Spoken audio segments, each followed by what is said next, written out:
Welcome! In this episode, we're going to be talking about self-bias. This is an exciting topic that I've been wanting to talk about for years now in some great length, because this is a core problem of epistemology. And epistemology, remember, don't get confused by this word. All it means is the theory of human knowledge. So how do we know anything as human beings? Well, self-bias turns out to play a very important role. So what is self-bias? It's a term that I coined when I was in my teenage years, when I first started doing philosophy. I was about 18 years old in high school and in early college, and I started reading various philosophies, trying to figure out life. I didn't have a particular philosophy that I subscribed to because I didn't know which philosophy was true. I had an open mind. And so what I did, I was just reading various kinds of philosophical literature, but what I noticed is a very peculiar phenomenon in philosophy, maybe you've noticed this as well, is that every philosophical school presents arguments in favor of its own position and against other positions which are not its own. So atheists will present arguments for why there is no God. Christians will present arguments for why there is a God and why Christ is the one true prophet. Muslims will present arguments for why Islam is the one true faith and that Allah is the highest God and that Muhammad is the greatest prophet. Scientists will present arguments for science and against witchcraft and against voodoo and against mysticism and other forms of knowing. Rationalists will present rational arguments for why rationality is correct. Empiricists will present empirical arguments for why empiricism is correct. Realists will argue that reality is real. Idealists will argue that reality is just some idea in the mind of God. Skeptics will argue for skepticism. Conservatives will argue for conservatism. Liberals will argue for liberalism. Postmodernists will argue for postmodernism. And on it goes. And what baffled me as I was studying these various schools of thought is that I noticed a meta pattern amongst all these different schools and philosophers, which was that all of them were biased towards their own position and against those of others. I didn't see fair treatment. I didn't see a scientist fairly considering the position of the Muslim. I didn't see a Muslim fairly considering the position of the skeptic or the atheist. I didn't see the atheist fairly considering the position of someone practicing witchcraft. I didn't see conservatives fairly, honestly, genuinely trying to understand the position of liberals, nor the opposite. And this immediately struck me as the number one problem of all of life.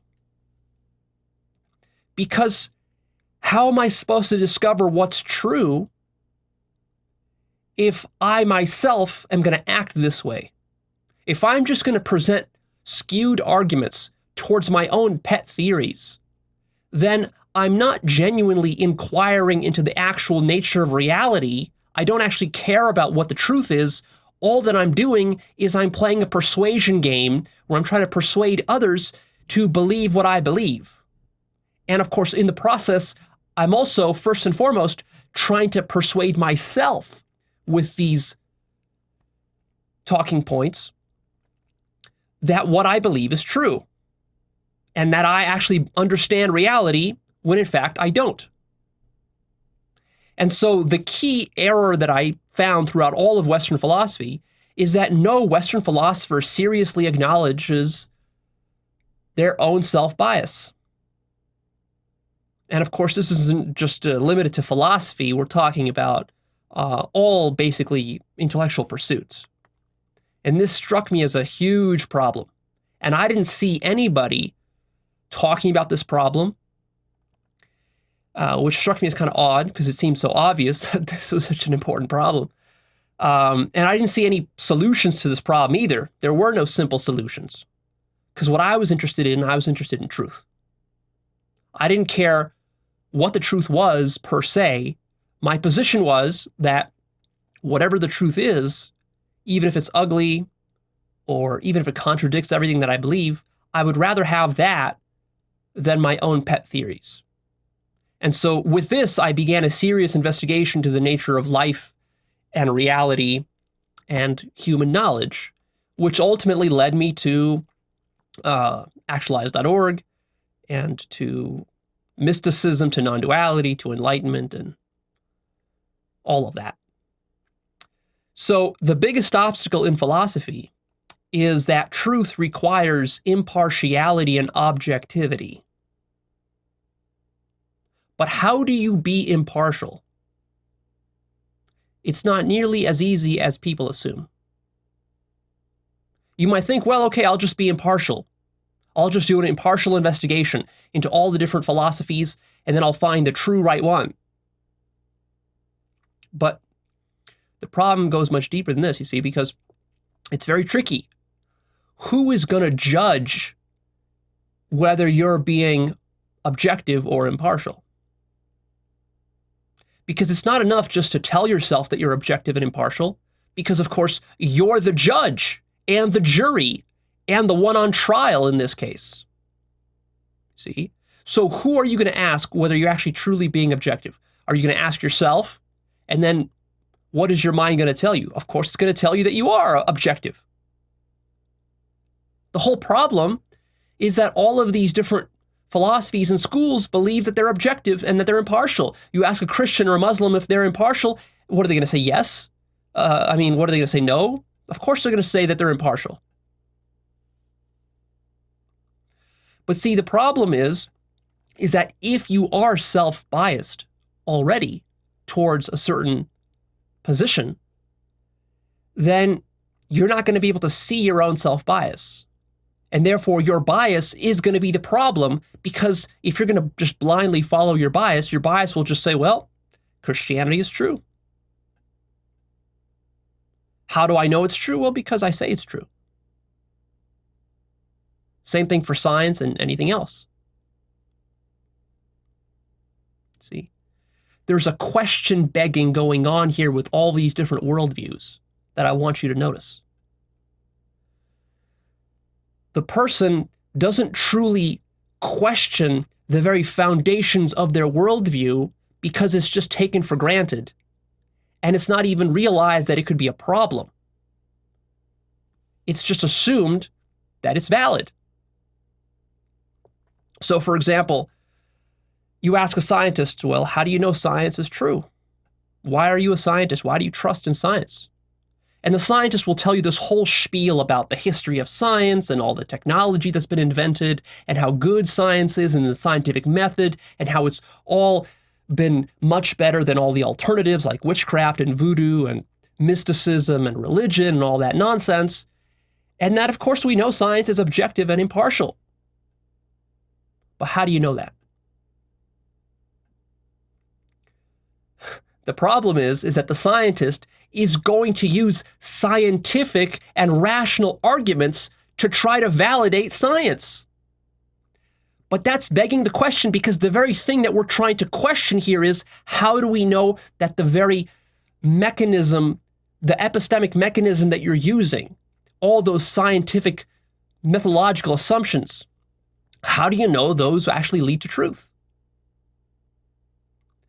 The scientist will, of course, use further science to try to prove that science leads to truth, which is exactly as absurd as asking a Christian, why do you believe in God? And then the Christian says, well, because of the Bible.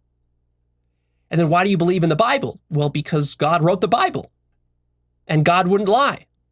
See, it's a vicious circle. Because what we're questioning here is, did God really write the Bible? Did God really not lie? Or maybe God is a liar. How do you know? Well, Leo, the Bible says God can't be a liar. Yeah, but what we're questioning is the Bible correct? So you can't assume that the Bible is correct, nor can you assume that God is not a liar. Maybe God is a liar. You don't know. Maybe the devil wrote the Bible. You don't know. If you're being objective and impartial, the problem, though, is precisely that you're being partial. You're not being objective. You're favoring the thing that you're trying to prove. And so in this sense, you're not actually making a proof. So what I'm telling you is that most scientists who buy into science, they don't buy into science because they've proven that science is valid. It's actually the other way around.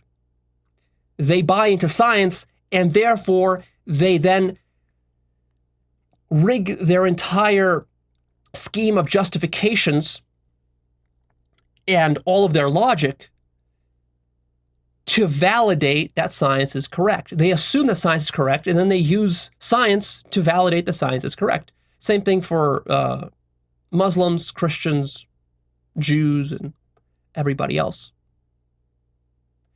And so this is the mechanism that I saw when I was about 18 years old. This shook me to my core. It changed my life forever when I realized this. This wasn't something that I read in a book or that somebody told me. I sat down one night, late at night, by myself in my room. I can still vividly remember the night with just a sheet of paper trying to reason this stuff through. And when I saw this infinite black hole of groundlessness into which all of these worldviews and philosophies ultimately vortex their way down into, because they're all groundless, they're all predicated upon circular reasoning. When I saw that, it really shook me. It really opened up my mind. And that was the doorway towards ultimately being able to understand awakening. But that would take decades for me to really understand it. I didn't know at the time that I was just like licking the tip of the iceberg of how deep this problem goes. This basically explains why people trick themselves into believing all sorts of crazy worldviews. They don't have enough consciousness or awareness to see the question-begging nature of their own self-bias. See? Isn't it funny how if you ask a Christian, are you biased? They always say no. And if you ask a scientist, are you biased? He says, of course not, I'm a scientist. Our whole objective is not to be biased. But then you can go around and do that with every single crazy belief and worldview that people have held since the dawn of time. And they will all deny that they're biased. So what good is the denial? What's it worth? It ain't worth shit. And that's when I started to really suspect a problem within science. I saw that scientists were not seriously interested in this problem, because generally scientists are just interested in like executing science. They're not interested in questioning science. Not very deeply, because they just assume it to be true. And why do they assume it to be true? Because they were indoctrinated into it in their culture when they were growing up, through their schooling and through university and so forth, through their parents, through TV shows, through books they read, through science fiction or whatever. And the same thing goes for Christians, atheists, and everybody else. It's nothing very original is happening here.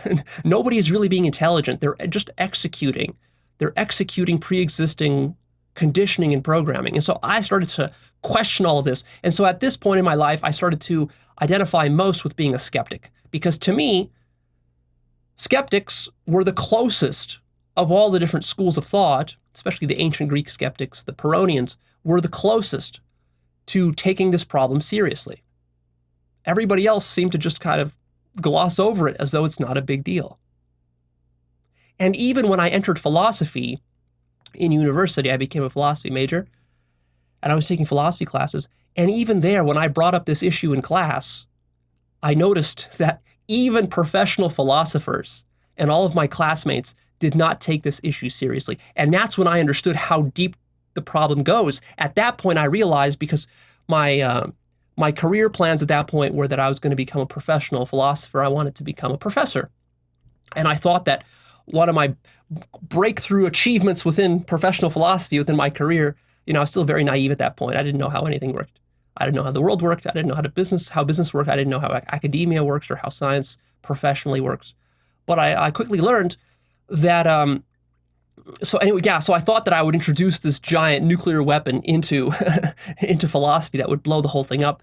I kind of wanted to undermine it from within with this sort of toxic form of skepticism that I was practicing. But I saw that you can't be a professional philosopher as one of these toxic skeptics, because the whole industry, and it is an industry, is built upon basically all of Western civilization is built upon building up worldviews, not breaking them down. And so at that point, I realized that, well, there goes my philosophy career. I can't be a philosopher. So that was very interesting. So anyways, enough about me. So let's articulate a little bit more explicitly, what is self-bias? Self-bias, and I'll give you a few different definitions of it here that I came up with. Number one, it's the mind's natural tendency to favor its own intellectual positions above others. It's also when your worldview is question-begging and you can't see how it is question-begging. And furthermore, all worldviews are question-begging. It's when you're unable to fairly and objectively evaluate your own worldview relative to others. When you give preferential treatment, when you construct arguments and justifications and various double standards for why your worldview is superior to others. So, for example, if you're an atheist, you're going to have double standards about the kind of logic that you use to justify atheism over theism. You're not going to admit, for example, that atheism is a hypothesis, or that it's held as a position of faith or as a dogma, because you want to differentiate yourself from the theists. See, you want to accuse the theists of being dogmatic and being faith-based, whereas you want your position as an atheist to be scientific and rooted in reason and logic and facts and evidence. And that's the thing that you're using to differentiate between you and theists. But what I'm telling you is that actually when you're doing that, you're not being fair, because you already assume that atheism must be true. Therefore, what you do is you skew all of your arguments and reasoning such that it favors the correct outcome that you have assumed is the correct outcome. So you're actually reasoning backwards. You're putting the cart before the horse. You have already determined in your mind, in the back of your mind, what the correct conclusion should be. You haven't actually done any inquiry into whether there is a God or not. You haven't actually gone out and looked under a rock. God, are you there? You haven't looked into the bushes, God, are you in there? Answer me. You haven't done this. You haven't. You just assumed that there is no God. Of course, likewise, the theists have succumbed to the same problem. They also haven't gone and looked under a rock or under a tree or whatever to find God. They just assume that God is there. And another way to phrase what self-bias is that it's an irrational favoring of one's own worldview. And a creation of various kinds of pseudo-evidence and pseudo-proofs that seem to justify your worldview, but which are actually ultimately groundless and viciously circular.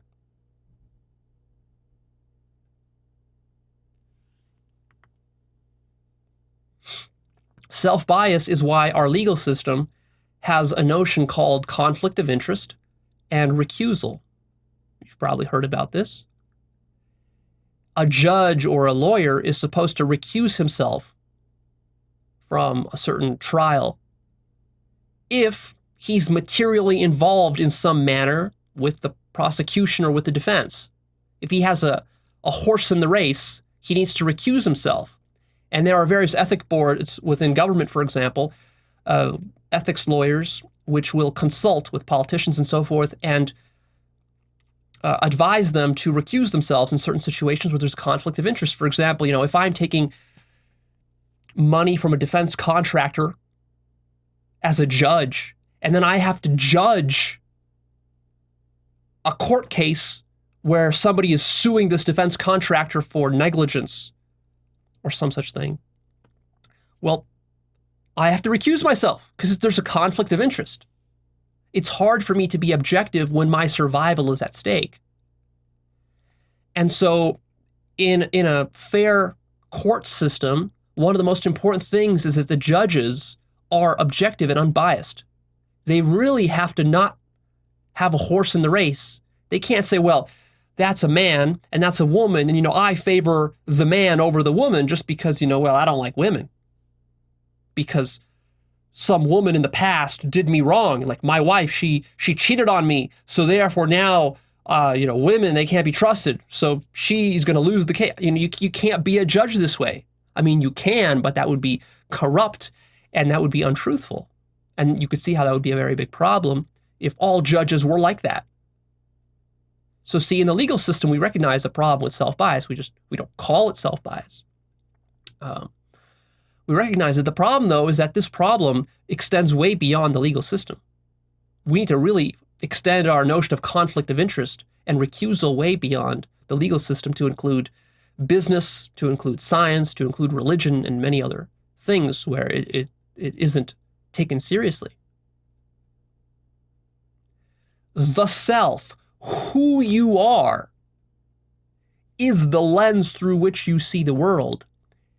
And it's that lens, that self, which then distorts your perception of reality. Not just your perception, but reality itself.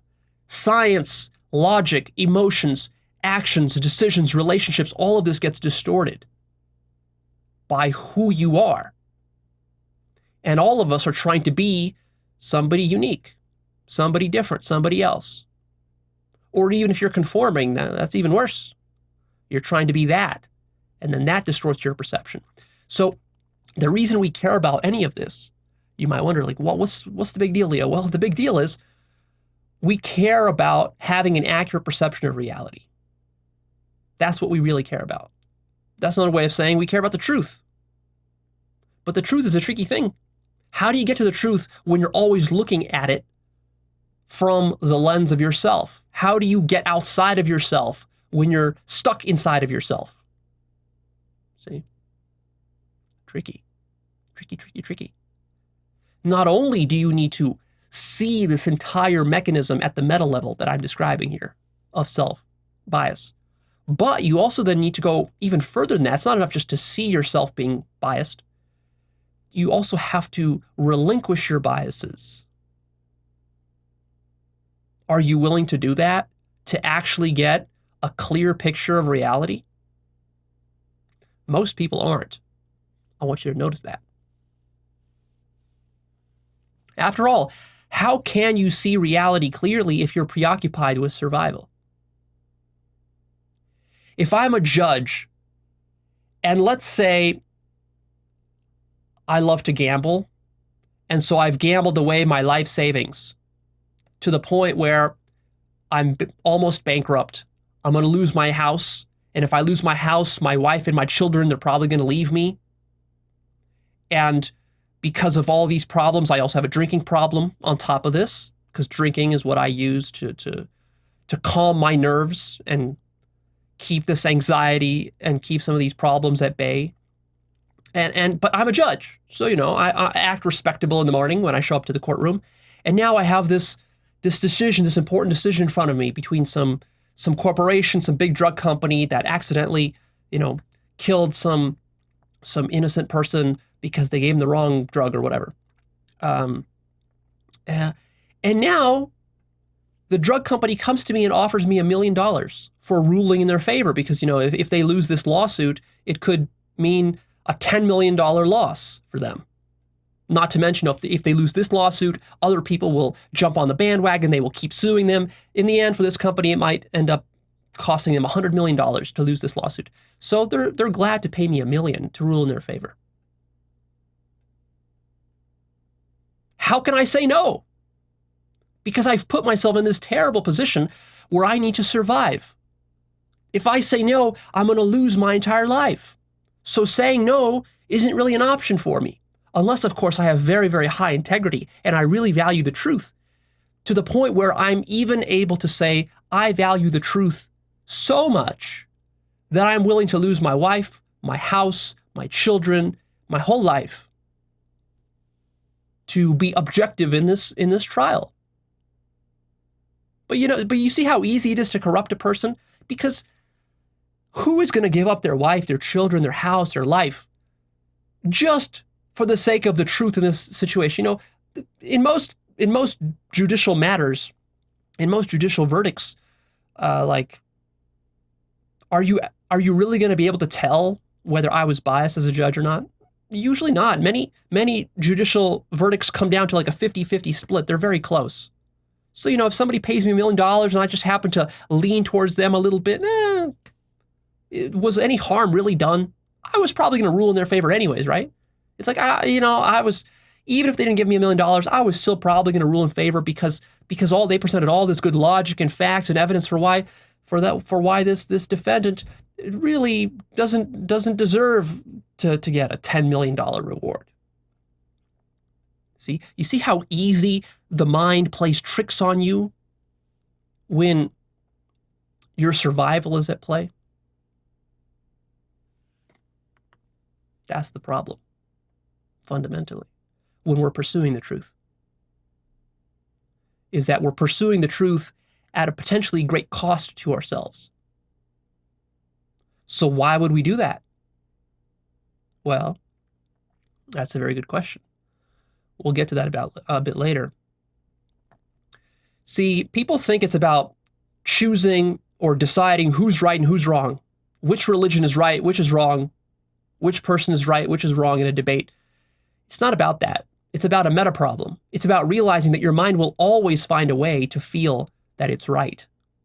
Your mind will always justify any core metaphysical positions that you have which serve your survival.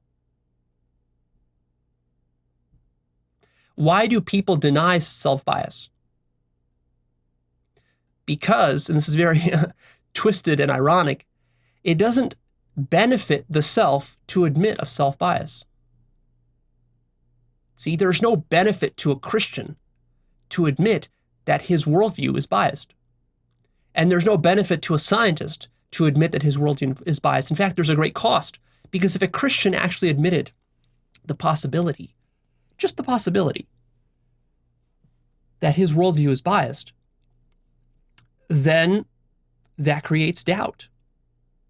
A doubt which will seep into the cracks of his worldview and corrode it from within until the foundation cracks and crumbles, and then he's going to face an existential crisis.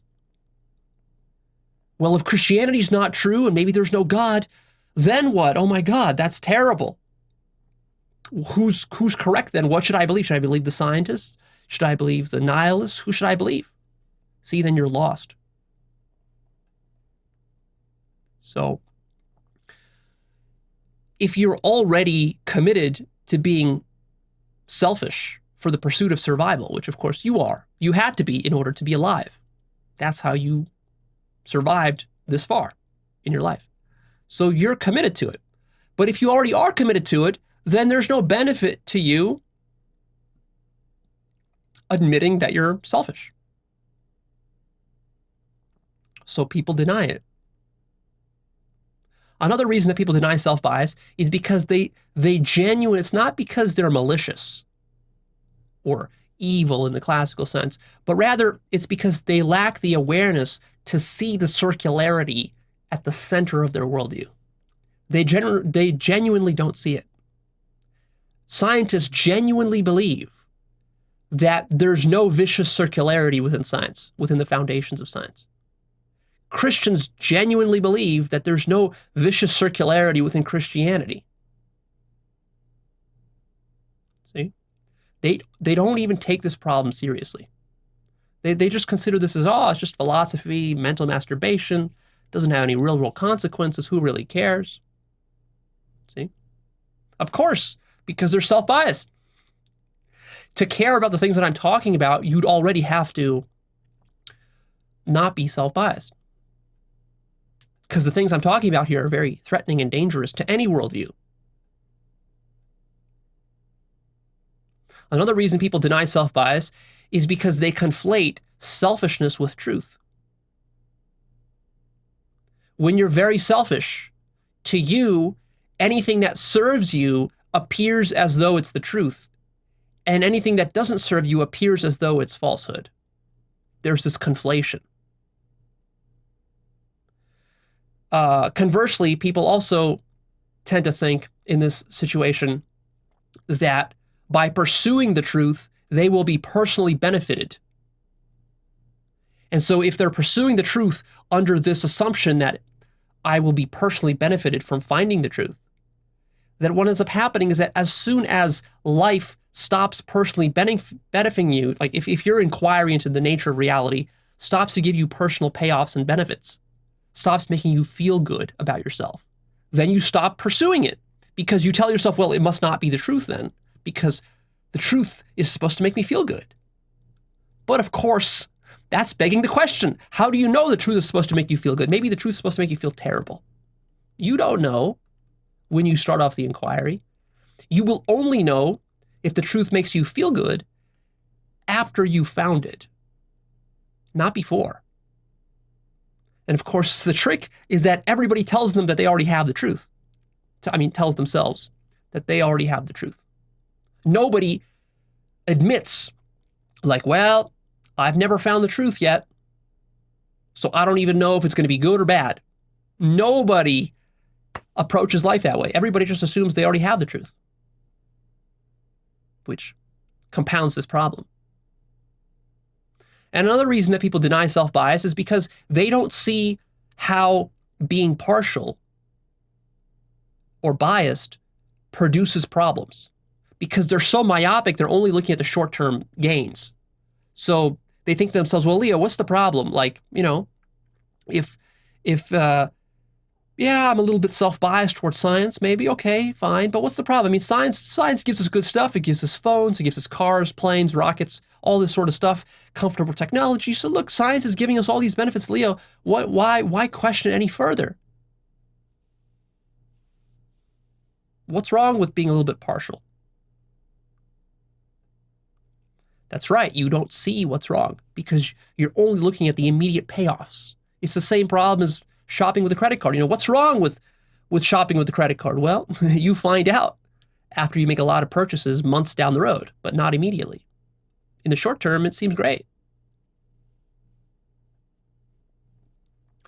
Fundamentally, since all points of view are partial and subjective, that is the nature of what a point of view is, they must be selfishly defended against the truth.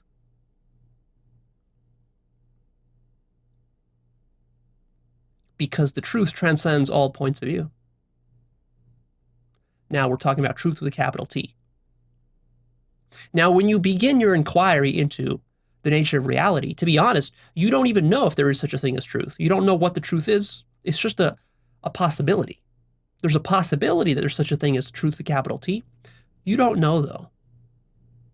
And you might have to spend years doubting whether there is such a thing and whether it's worthwhile for you to pursue.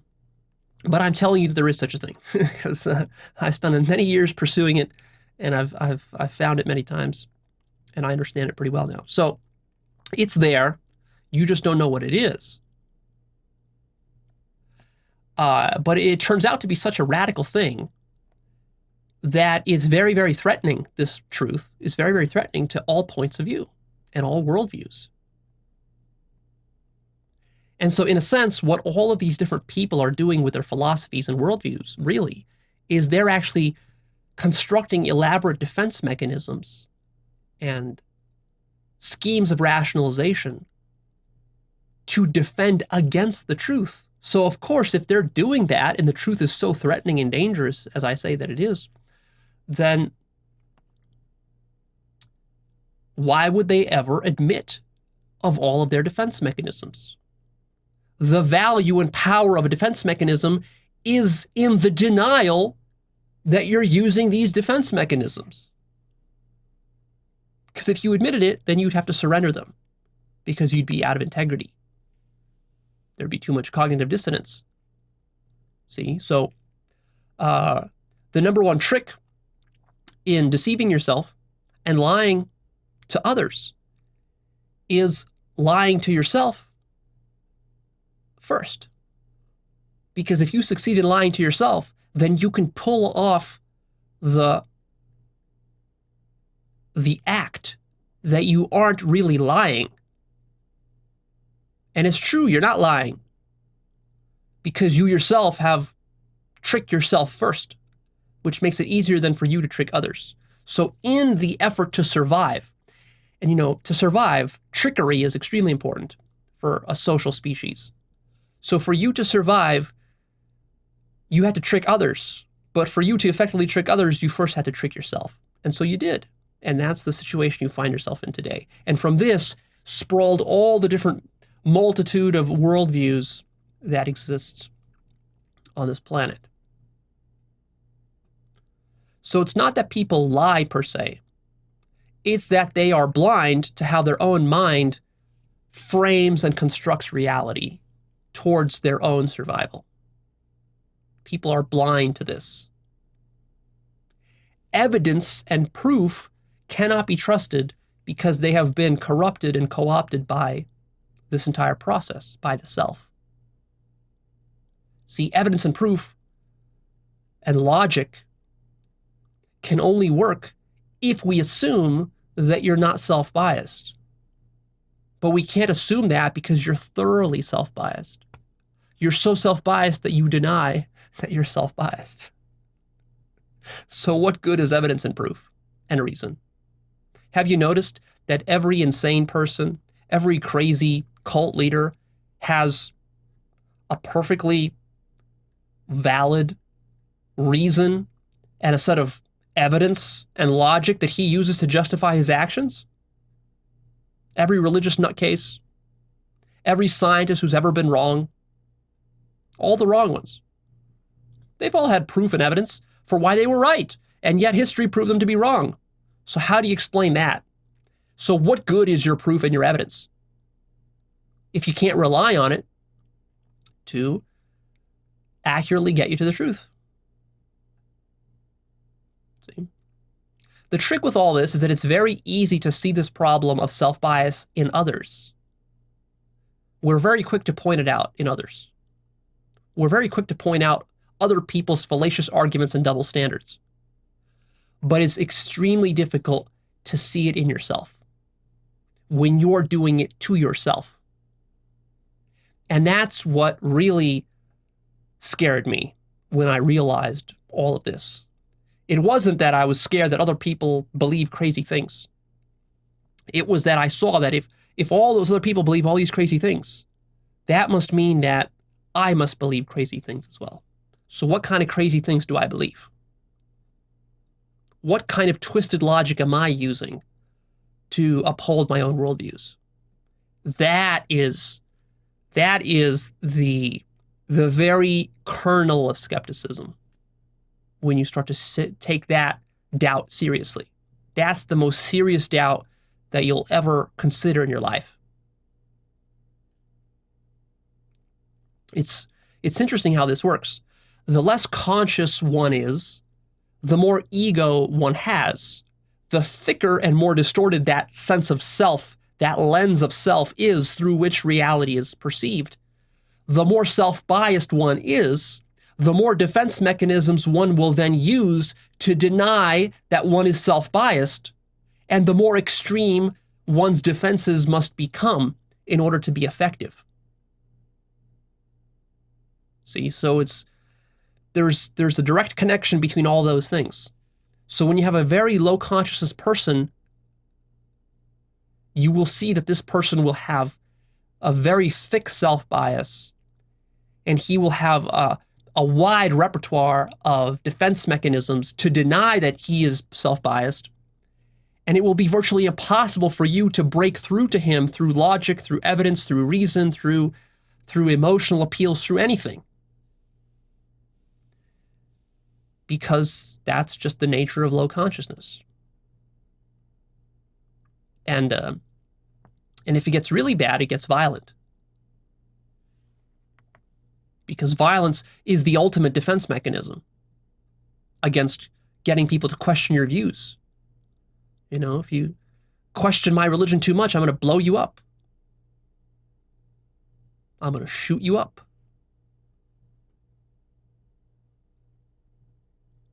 So what I concluded early on in my philosophy days is that all ideology is self-biased. All philosophy is self-biased. Every organization is self-biased. Every country is self-biased. Every political movement is self-biased. And then later, I found out once I learned about spirituality is that all spiritual schools are also self-biased. And that's an even deeper mindfuck. Because supposedly those who are awake are supposed to be the least self-biased. And yet oftentimes, even enlightened people are still self-biased. That's how tricky this stuff is. Very, very tricky. And even pragmatism and nihilism are self-biased. So you might say at this point, well, Leo, all this philosophy business, I'm not really interested in this. I'm just a simple, ordinary guy. I want to just go work on my business, start my family, just do practical stuff. So I'm not interested in the self-bias stuff. I don't have any particular ideologies or pet theories that I want to protect. I'm just interested in being practical. Yeah, that's pragmatism. That's your self-bias. In a certain sense, pragmatism is the most self-biased position you could have. Because at least some of these more theoretical positions, they are actually at least make pretenses towards caring about the truth in some abstract sense. If you're a Christian, at least you pretend that you know the truth. If you're a scientist, you pretend like you're pursuing the truth. But if you're a pragmatist, for you, it's just about whatever serves yourself directly. I mean, in a certain sense, it's kind of honest. At least you're being honest about your selfishness. You're just being blatantly selfish and just caring about what's in it for you. Okay, fine. I understand that. But that is self-bias. See? So practical people are self-biased as much as theoretical people are self-biased. Theoretical people are self-biased towards their own theories. Practical people are self-biased towards being practical and anti-theoretical. And nihilists are, of course, also self-biased. People who just say, oh, fuck it all. It's all just nonsense. Nothing matters. It's just all pointless. Well, that's your self-bias. That's the lens of self through which you're seeing the world. It's not true. You assume it's true, but it's not true. You might wonder, well, Leo, but aren't you just, when you're talking about self-bias, aren't you just talking about selfishness here? What's the difference? Why aren't you just calling it selfishness?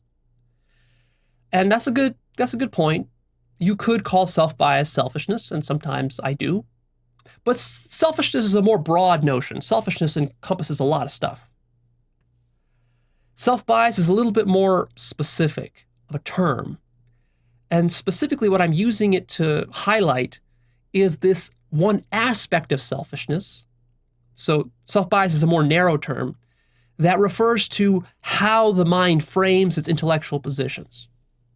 You see, even a pragmatist, you might say, well, a pragmatist has no intellectual positions. So how could he be self-biased? But he does. You see, because a pragmatist has an intellectual position which justifies his pragmatism and tells him why pragmatism is better than all the other ways of approaching life. So the pragmatist will have some sort of narrative in his mind that says, well, too much theory, Leo, too much theory rots the mind. It's not good for you. You're going to drive yourself crazy with all this theorizing, and this isn't healthy. There you go. That's your philosophy. That's your pragmatic philosophy. Or you might say, oh, Leo, all this is nonsense. It's not even possible to know what the truth is. So you're just wasting time. That would be sort of maybe a cynical position. You might call that a cynic's position. That's your self-bias. You're assuming it's not worthwhile. You're assuming it's impossible, and therefore that's how you see the world, and it becomes true for you. Doesn't mean it's actually true. It's just true for you from your point of view. Now let's bust into my core of this topic, which is let's look at some examples of self-bias. You got to really look at examples to see the power of this concept. We've already been talking a little bit about them, but now let's get very specific. So the first example is with dictators and tyrants. Have you noticed that a dictator or a tyrant never willingly relinquishes the throne? Even though he's hurting lots of people. It's quite obvious he's hurting lots of people. Why doesn't he relinquish his power and just go live a comfortable life? I mean, supposedly Hitler could have done that. Saddam Hussein, Stalin, Kim Jong-un. Why are these dictators not doing that? Because they don't see themselves as dictators and tyrants. They're self-biased. They think they're doing good for their people. And you know what? They might be. I'm not saying they aren't. But what I am saying is that they are extremely self-biased. You know, Trump also fits into this category very interestingly. Trump is extremely self-biased. He's the poster boy of self-bias, self-bias on stilts. You know, the best example of which was when all this legal stuff with the Robert Mueller investigation was happening around Trump. There was this talk of Trump considering pardoning himself. That's exactly how a tyrant or a dictator thinks. They're so self-biased and they have such a lust for power that to them, the idea of pardoning oneself is totally legitimate. Because when you're that selfish, when you're that unconscious, the notion that you could be guilty of something, but then if you have, you could pardon yourself, if that power is available to you, that you wouldn't exercise it because of some shame or some lack of integrity, or some higher integrity that you might have. This doesn't even cross the mind of a dictator or a tyrant or an authoritarian like Trump. So of course Trump would pardon himself if he could. Of course. He sees nothing wrong with this. And of course he doesn't. You couldn't convince him that there's anything wrong with this because he's so selfish. Because he's so short-sighted. All he cares about is his own personal survival.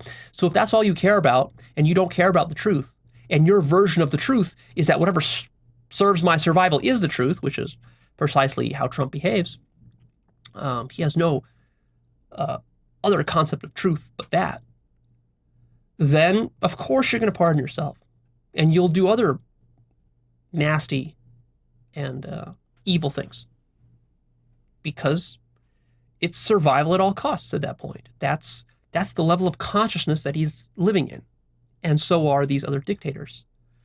If they didn't have that level of consciousness, they would never have come into power in the first place.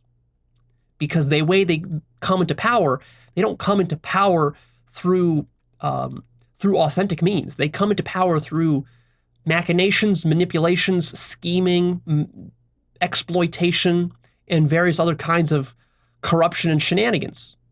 Sometimes pure violence, conquering all their enemies and all their opponents. That's how they come to power. You might say, well, Leo, but Hitler got elected democratically. Well, he did, but I mean, I'm not saying he conquered people to get elected, but you have to understand also how much manipulation, exploitation, various kinds of other sneaky things went on behind the scenes to get Hitler elected. He didn't really truly get elected on an honest message and honest campaigning. He was a master of propaganda and various other kinds of manipulative marketing techniques, basically, to get himself elected. He played on the various kinds of passions and fears of the people of the time, very much like Trump did to get elected. Okay. Another example of self-bias is colonialism and what happened with the American natives as the Europeans moved in to conquer and exterminate them. See, the European attitude towards the natives was a very self-biased one. The natives were seen as savages, barbarians, heathens, unchristians, and so because they were not Christians, they were to be converted. Their traditions were not to be respected. Their life wasn't worth as much as a European life. And in fact, if they refused to convert, then it was your moral obligation as a good European and a good Christian to rid the earth of these savages who were an affront to God because they were heathens. That's the attitude. You see how self-biased that is? It's ridiculous. You can go back and read the history books of the worldviews and the beliefs of these various conquistadors. I read one in particular about Magellan. Magellan was a bloodthirsty Christian who believed in converting all heathens. He was very vicious to human beings who were not Christians. Even to Christians, he was pretty brutal too. But he was just terrible to indigenous people. You know, he tried to circumnavigate the world, and as he was doing that, he was encountering all these different native tribes, and all these problems ensued, and he was very vicious towards them, you know, very dismissive of them, basically treated them like animals. And in the end, he got butchered by the very animals that he thought he was dealing with in the Philippines. He got butchered. There's still a place in the Philippines where you can go where I believe there's a statue on a beach where he got bloodily butchered by the native Filipino people because of just how vicious and how self-biased he was in their dealings with him. At first, the Filipinos were welcoming, you know, many of these native tribes, they were quite peaceful. They were welcoming, you know, you think about it, these crazy advanced Europeans come from another part of the world. You know, they must have seemed like gods and aliens to these many of these natives in South America and in Indonesia and in the Philippines. But many of these natives were friendly. They traded. They even had sexual relations with the Europeans who were on these giant colonial ships. But these Europeans were just so fucking selfish and so ruthless with the way that they wanted to dominate these natives. You know, they didn't respect any of the natives' customs. They didn't respect fair trade agreements. They wanted to rip these guys off. So they would do these trade deals, which were very unfair to the natives. They would, you know, like steal their women, and they would disrespect their spiritual, you know, gods and ancestors and all of this. And, you know, they just behaved like fucking animals. These Europeans did. Ironically, while calling those native savages and animals, they themselves behaved like animals. And then for that, they paid some heavy price with their life. Most of Magellan's crew was butchered or just died of just the long journey. It's very fascinating how that worked. And overall, this is the whole problem of colonialism in general. You know, as the Europeans spread forth from Europe, you know, the Spanish, the Portuguese, the Dutch, the English, all these folk, you know, the French, they had all sorts of encounters with natives. And basically what happened was bullying. The Europeans, because they were generally more advanced and more scheming, more egotistical, they tried to bully the natives into submission, into serving their survival needs. They tried to enslave them, or they tried to do various kinds of sneaky, unfair trade deals. They tried to exterminate them and grab their gold, grab their women, blah, blah, blah, blah, blah. Colonialism in a nutshell. Colonialism is no different than bullying at the schoolyard, except at a collective level, at a national level. And of course, why does this happen? Self-bias. It can only happen when you think that you're superior to those who you're dealing with.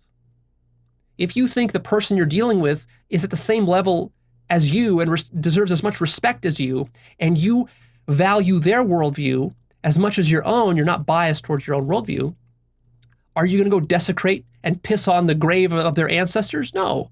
Are you going to rape their women? No. You're going to treat their women the way you would treat your women. And of course, if you treat your women badly, that's because you have a self-bias against the women of your own culture, which of course the Europeans had a problem with as well. So, you know, the Europeans didn't just rape the women of natives, they also raped their own women. That's a problem we're getting to here, down on my list. Yeah, so you see the problem. And then ultimately what happens? It gets you killed a lot of times. Many slave owners were killed by their slaves. Speaking of slavery, of course, that is the ultimate example of self-bias. Plantation owners and the worldview they had in how they treated their slaves. Totally self-biased. They didn't see the slaves they owned as being human. They saw them as animals, which justified in their mind the ownership and the cruel treatment of them and what they put them through. See? And why did these slave owners have these philosophies? Because these philosophies served the slave owners. And how could they maintain these philosophies? By being extremely self-biased.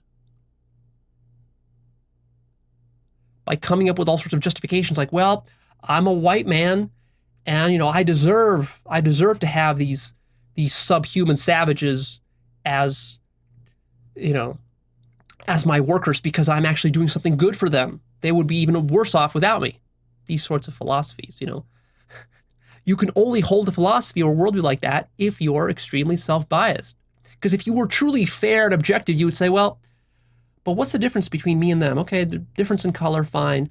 But don't those people want to eat food same as I do? Yes. Don't those people want to have a family and make love the way that I do? Yes. Don't those people get tired and sick and don't they suffer like I do? Yes. Okay, so then why should I own them and why should I be superior? Why should I feel superior to them?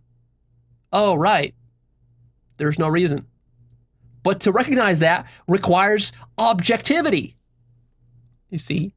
People take it for granted today that, well, Leo, yeah, of course, I mean, how could someone believe that a black person is like an animal? That's crazy. It's not crazy. It actually took a lot of intellectual development and shedding of self-bias to get to the point where now it's taken for granted that white and black people are just on the same level. And even still, this is not true for many places around the world. Even in developed countries, even in America, it's still not fully true.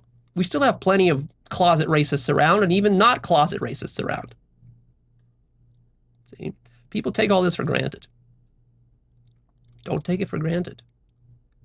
Shedding of self-bias is something that society has been doing historically for thousands of years since the beginning of civilization. And it's a long, arduous process with a lot of resistance because people don't want to shed their self-biases because it harms their survival. So that's totally understandable. Of course, another example is how humans in general treat animals. Human civilization, since the dawn of time, has treated animals so badly. Used them for war. How many horses have been killed in war? How many pack mules have died from exhaustion hauling stones up to the Egyptian monuments or pyramids or whatever, on the various kinds of expeditions and excavations that have been happening since the dawn of time? How many millions of animals have been butchered and slaughtered to please the taste buds of humans? Humans treat animals as completely disposable. This is pure self-bias. Because if you think about it, why would an animal's life be any less worthwhile than a human's life? Only because you're self-biased. That's the only reason. And then, of course, you have all sorts of justifications and excuses for why, well, animals, they're not really human. They don't suffer as much as humans do. They're not really that important. We can just breed more of them. Who really cares about them? Leo, how dare you compare an animal to a human? These are two totally different things. That's what I'm talking about. All of those arguments are completely skewed towards your own perspective. Because, of course, you need it to come out that you as a human are on top of the entire food chain. That serves you so well. Because then you don't have to think twice about renting a mule and overworking him to death or killing a horse in some battle or butchering some animal for your dinner table, so on. It's very inconvenient to admit that animals are as worthwhile as humans. Extremely inconvenient. See, then you can't just be the selfish asshole that you've been your whole life. And your culture can't continue to be the asshole that your culture has been its whole life. Another great example is corporate lobbying and corruption. Of course, if you ask a corrupt person, are you corrupt? What are they going to say? Are they going to say yes? If you ask a corporate lobbyist, are you hurting society with your lobbying? What do you think they're going to tell you? Yes? No, of course not. They believe they're doing good for society with their corruption. The millionaires and the billionaires who skew tax policy in their favor, who lobby the government to get subsidies for their corporations and so forth. If you ask them if they're doing good for society, they're all going to tell you yes. That's what they genuinely believe. Self-bias. How about the example of nationalism, ethnocentrism? Of course, racism comes in here too, which we've already touched upon. nationalism and ethnocentrism, whether it's white nationalism or Nazism, German nationalism.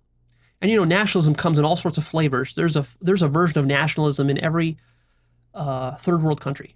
In the Middle East, there's nationalism. There's Iranian nationalism. There's Turkish nationalism.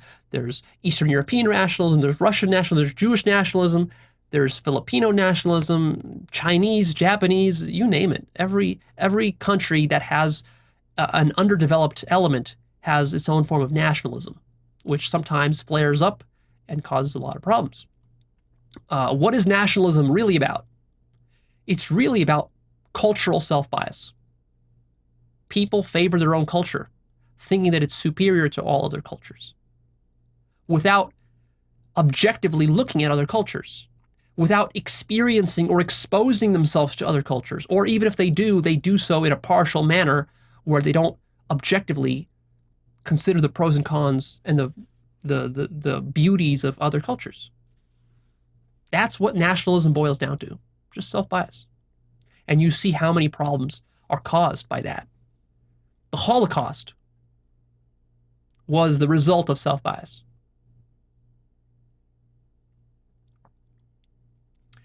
Which brings us to right-wing ideologies in general. Right-wing talk radio, all of it. Fox News, all of it, pretty much. This is pure self-bias.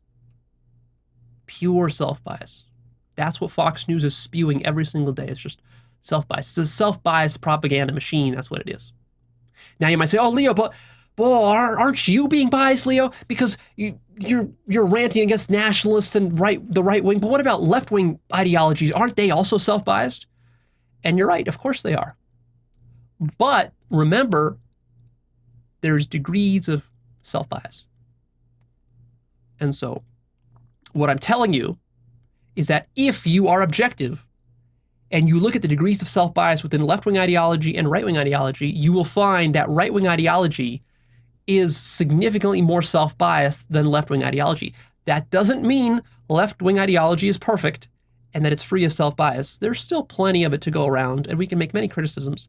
But remember, as I talked about in my Conscious Politics series, the left and right wing are not identical. They are not just two sides of the same coin. There is a difference in elevation of their perspective. There's actually a difference in their cognitive development. There's a difference in their moral development, this is generally not understood by mainstream media.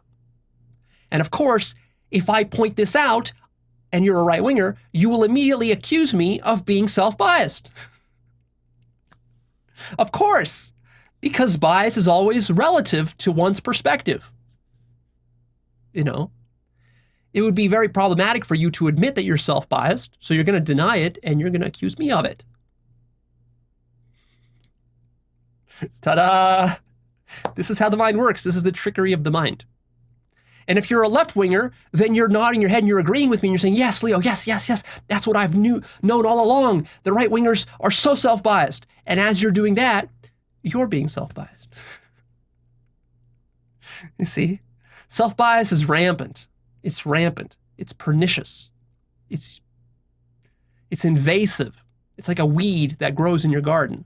You can't stop it. You pull it up by its root and it grows up the next day a few feet away from where you pulled it up.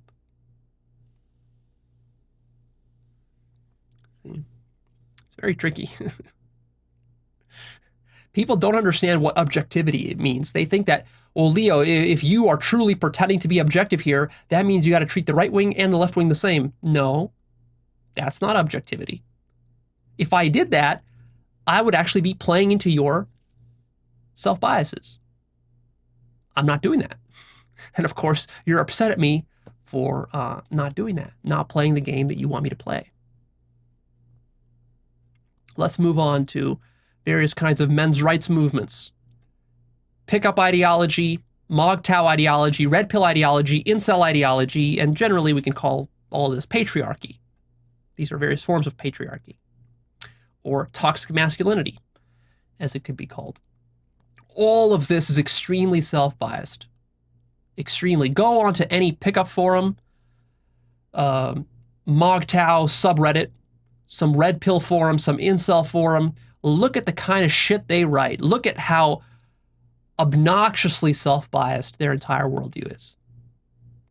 Basically, it's young men who are frustrated not getting their sexual needs met, who are frustrated with women, want to blame women, and they develop this extremely skewed and warped perspective of what women are, what femininity is, and how problematic it is for society and for them, because they've wrapped up their own personal sexual needs and frustrations with women, their own inadequacies with women, their own insecurity as a man, their own lack of masculinity. They've wrapped that selfishness up with the truth and with the facts and the evidence and the logic. And so what they do is they present science and evidence and logic and studies and all this to create this toxic masculine ideology for why, women are oppressing men and this sort of stuff, and why they aren't getting the sex that they need and all the reasons for why this is happening.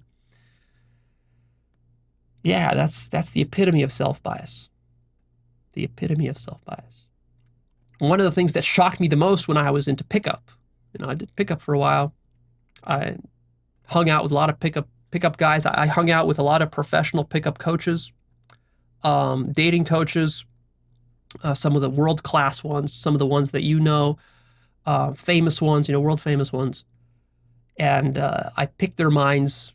I studied with them. I took boot camps with them. I know how they think.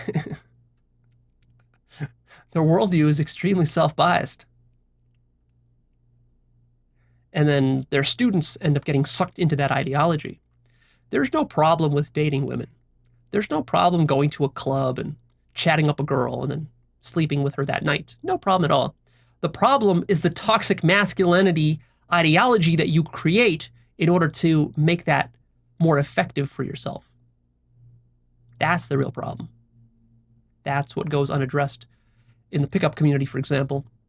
If you want more about that, go check out my episode, A Rant Against the Pickup Community, where I talk about this. And of course, that video is probably one of my top most downvoted videos. It has a huge downvote ratio. Of course, because the PUAs who watch that video, do they want to admit that what they're doing is extremely self-biased? Of course not, because it doesn't serve them. Because if they admit that, that means that they have to treat women better. That means they can't just go and just obnoxiously exploit and manipulate women in the way that they want to get their sexual needs met. So by listening to me, that directly conflicts with their number one objective of getting their dick wet. And to a guy who struggles getting a girl, and I've been in that situation before. I know how frustrating that can be. So I understand your desperation, and that need is a desperate need that you have if you don't know how to get your sexual needs fulfilled in a healthy manner. Yeah, you're willing to stoop to any level, basically, to get your dick wet. That's how sex works. Sex is a fundamental human need. Remember how I told you about that judge? Yeah, well, a lot of politicians, how do a lot of politicians and judges destroy their careers? Through inappropriate sex. Why is that? Because sex is a base need. And it's very easy to corrupt yourself when your sexual needs aren't met, because you can be tempted and seduced so easily. And that's also what happens a lot of times in the Middle East. A lot of young men in the Middle East who are sexually frustrated, and then they get caught up in various kinds of toxic, nationalistic, Islamist ideologies. And then they become terrorists and suicide bombers and so forth. Yeah, that's why. War is another great example of self-bias. How could you go to war unless you were self-biased? It would be very hard. There are tons of examples of self-bias in war. For example, when Americans commit war crimes, we deny that we commit war crimes. We sweep it under the rug. We are lenient with our soldiers who commit war crimes. Because, after all, they were fighting for us. They were fighting for the good guys. So, of course, Leah, why would we hold our own war criminals to the same level as those Nazi barbarians? That's pure self-bias.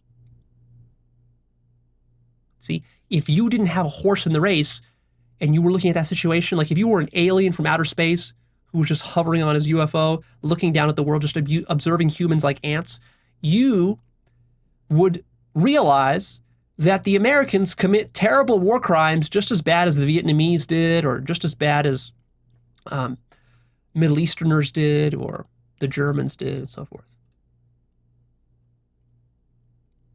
But Americans don't see it.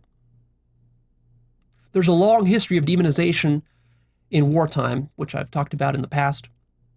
I'll give you a few examples here. The Romans versus the Carthaginians were vicious enemies, fought to the death to exterminate each other. They were two different city-states in the Mediterranean.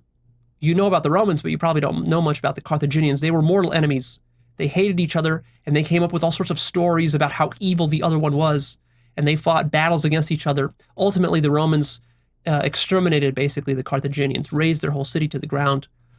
But there was vicious demonization of both sides there. Rather silly when you look at it from an objective third-person perspective. See, you today and I today, we could sit here and we can read the history books about the Romans and the Carthaginians. You know, go Google it, look it up on Wikipedia or something.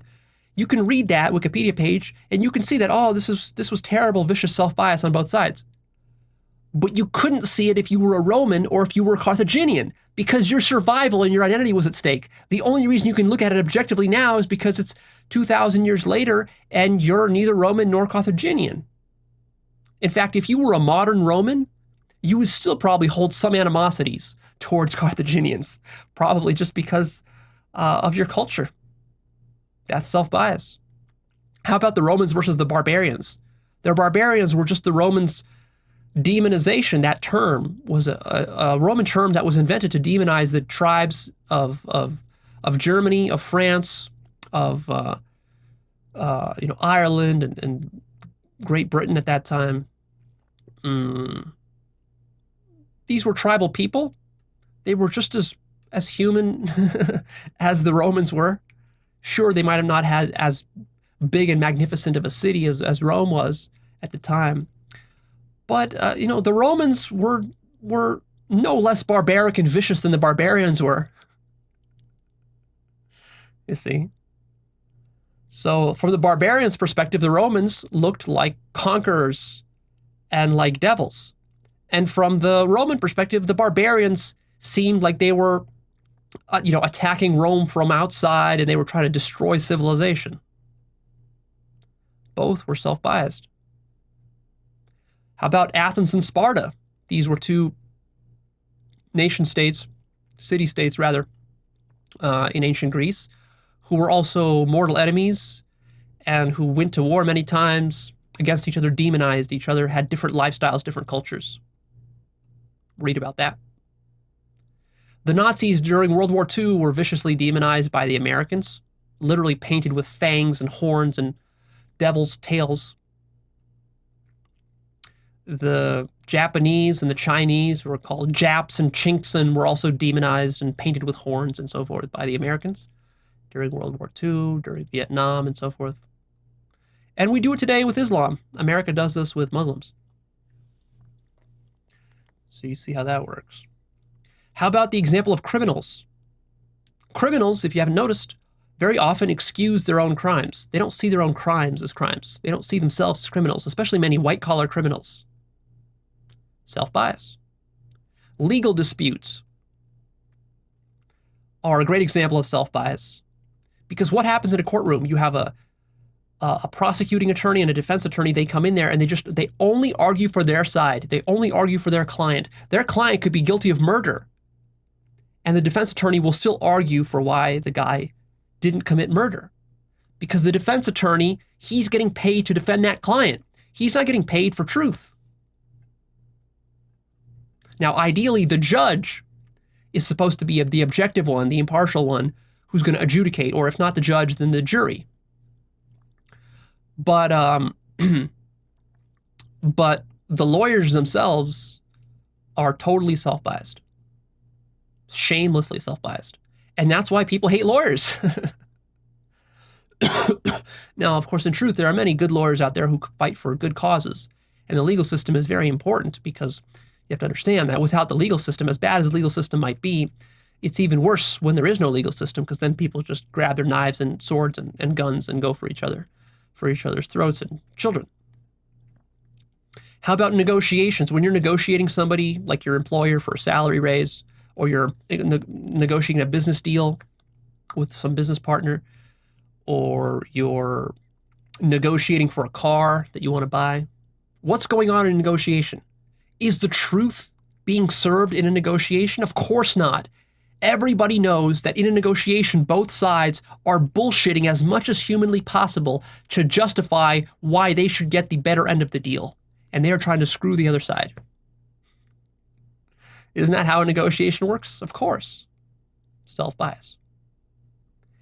And why? Because these negotiations are usually directly related to your survival. Money, cash.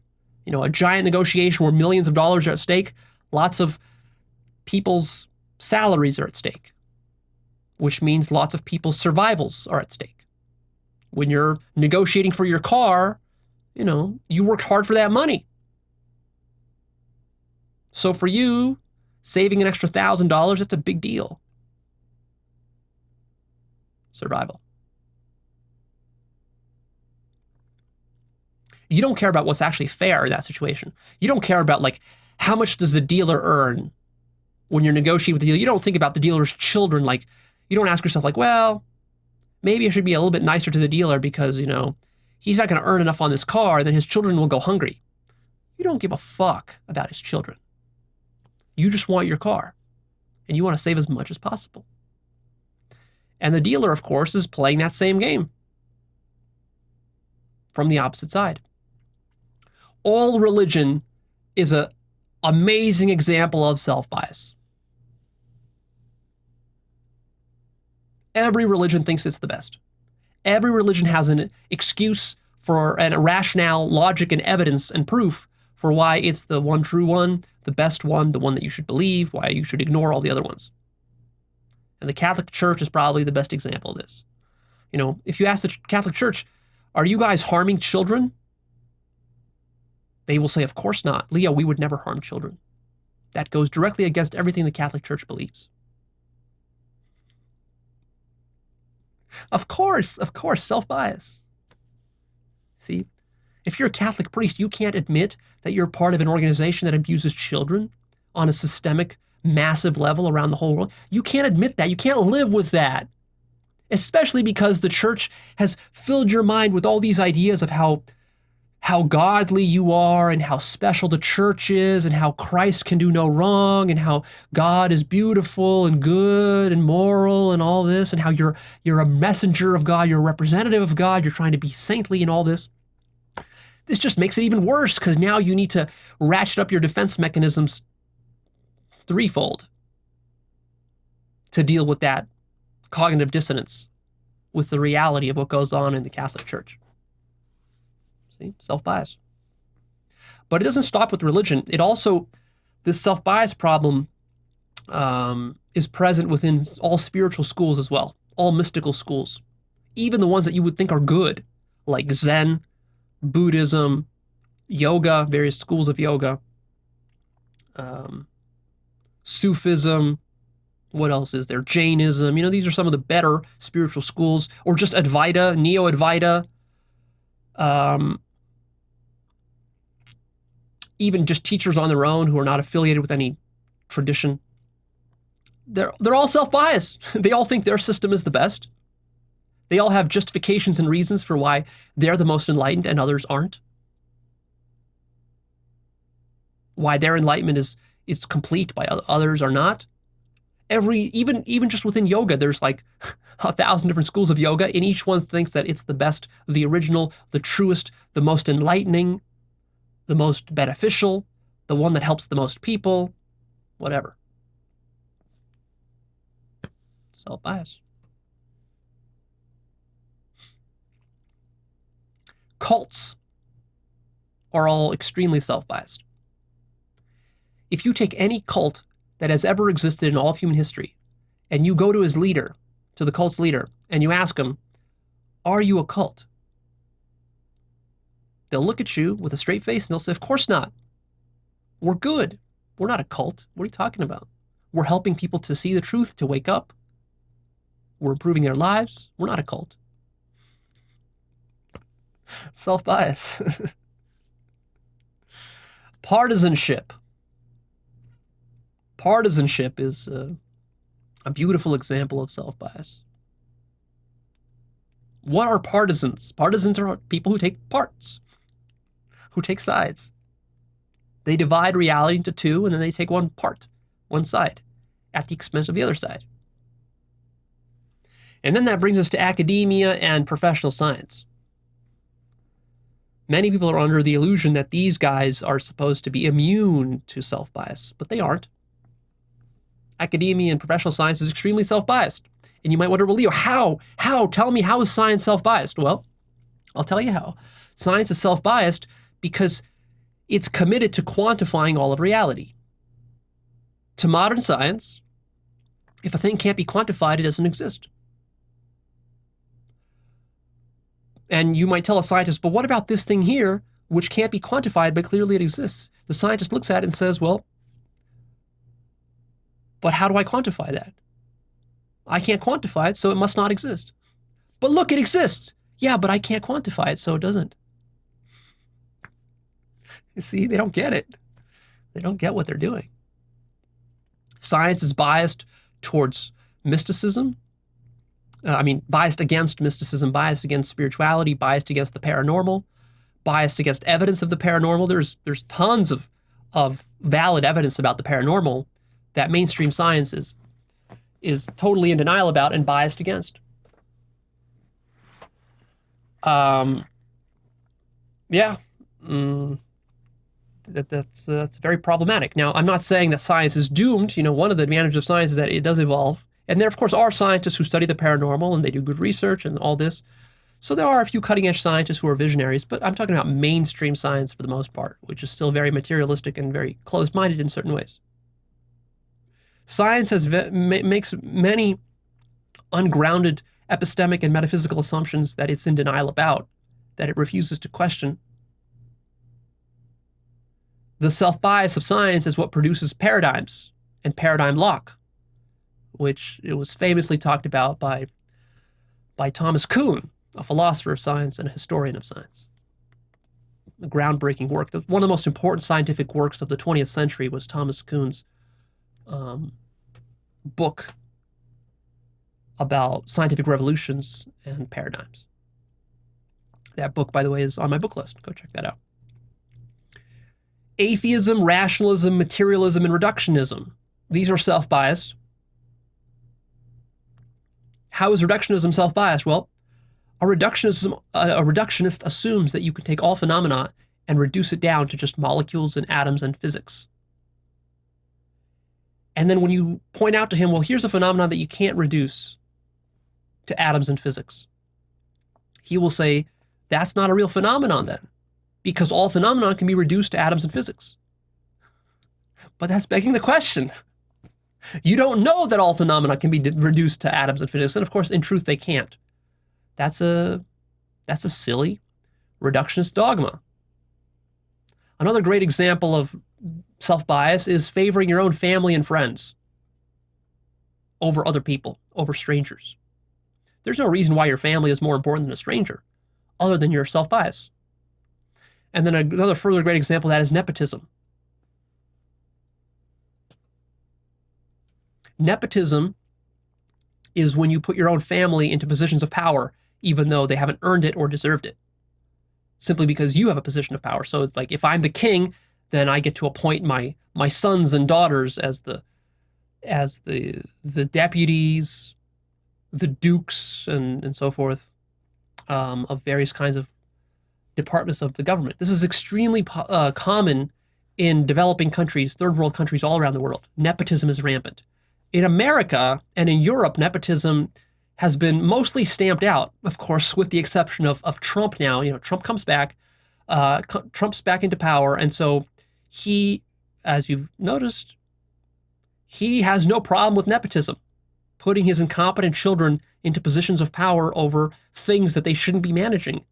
Objectively speaking, his children are clueless about the things that they're engaged in. They're doing Middle Eastern negotiations with Israelis and Palestinians and all this sort of stuff. Clueless, no experience in this. A high quality leader would come in there and would realize that, well, I love my children, but I'm not going to sacrifice the well-being of the country by putting them into positions that they're not qualified for. Let me get an expert who's actually knowledgeable about, Middle Eastern policy to negotiate with the Israelis and Palestinians, rather than putting some incompetent son-in-law in charge. That's nepotism. And that's exactly how many tyrants and dictators work. When a tyrant comes into power, he puts his whole family into all the top positions because he can't trust anyone but his family. That's how mob bosses work too. That's, of course, exactly Trump's modus operandi. That's how he's run his whole business, his whole life is in this way, because that's the level of consciousness that he's at. Extremely selfish, extremely self-biased, doesn't even think that there's a problem with this nepotism.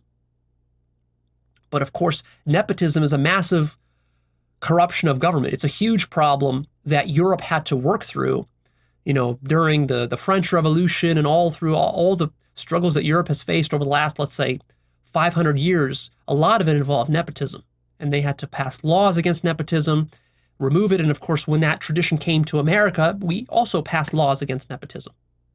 Now you might say, oh, Leo, but what about Hillary Clinton? Wasn't she just like another line in the lineage of the Clintons? And so if she won the election, that would also have been nepotism.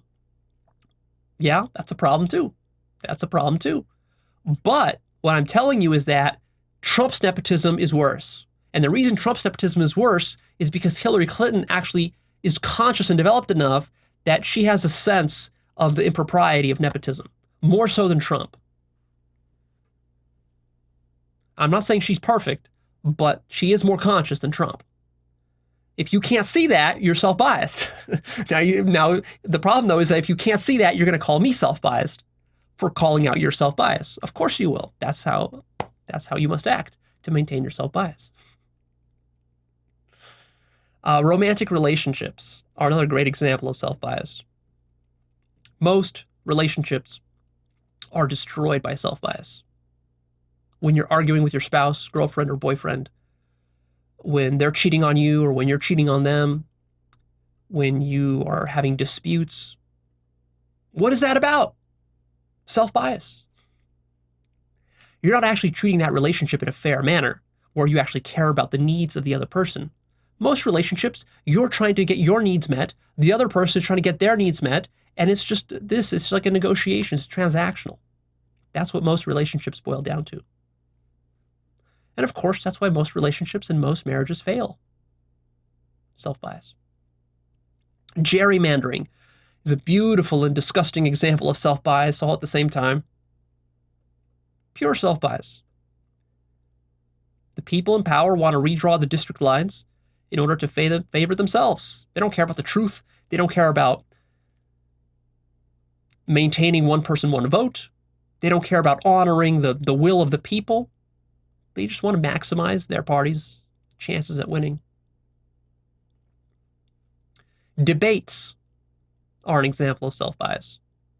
The reason debates are so useless, and the reason that I don't really engage in debates, sometimes people ask me, Leo, when are you going to debate that person or this person? Why aren't you out there talking with people on podcasts and videos and debating with them and all this? Because debates serve self-bias. Why would I want to waste my time doing that? In a debate, it's just like a lawyer in a courtroom. Everybody's just arguing for their own position. The truth is lost. Nobody cares about the truth. You're just arguing for your own biases. That's all a debate is. So mostly debates are a waste of time. So if you're frustrated with watching debates, that's why. Because the truth is never addressed. Mostly you're just reinforcing your own biases when you're watching a debate. Whoever is most aligned with your bias is the one you're going to say won the debate. Because you're not objective. The Israelis and the Palestinians, this is a huge self-bias problem, especially on the Israeli side. The Israelis are viciously self-biased with the encroachment that they're doing, occupying various territories within Palestine. And they're doing this very deliberately. It's a deliberate strategy that they've been executing for the last 30 or 40 years, I don't know how many years it's been, with these Israeli settlements. But they're doing it, and they're doing it just shamelessly because it serves them. Because when you believe that Israelis are the chosen people and that they are the ones who are supposed to be in charge of that land, the Palestine area, the Holy Land of Christ and Moses and all this, you're going to be self-biased. And of course, the evangelicals support the Israelis. That's why America supports Israel so much, in this very self-biased way. And it leads to unfairness. It's unfair to the Palestinians who have been allocated those territories in that land by UN treaties and so forth, and past agreements. Also, I want to point out to you, as we're talking about these examples, it's not always giant issues that involve self-bias. A lot of times self-bias, many of these examples I'm talking about, these are macro examples of countries, nations, races being self-biased.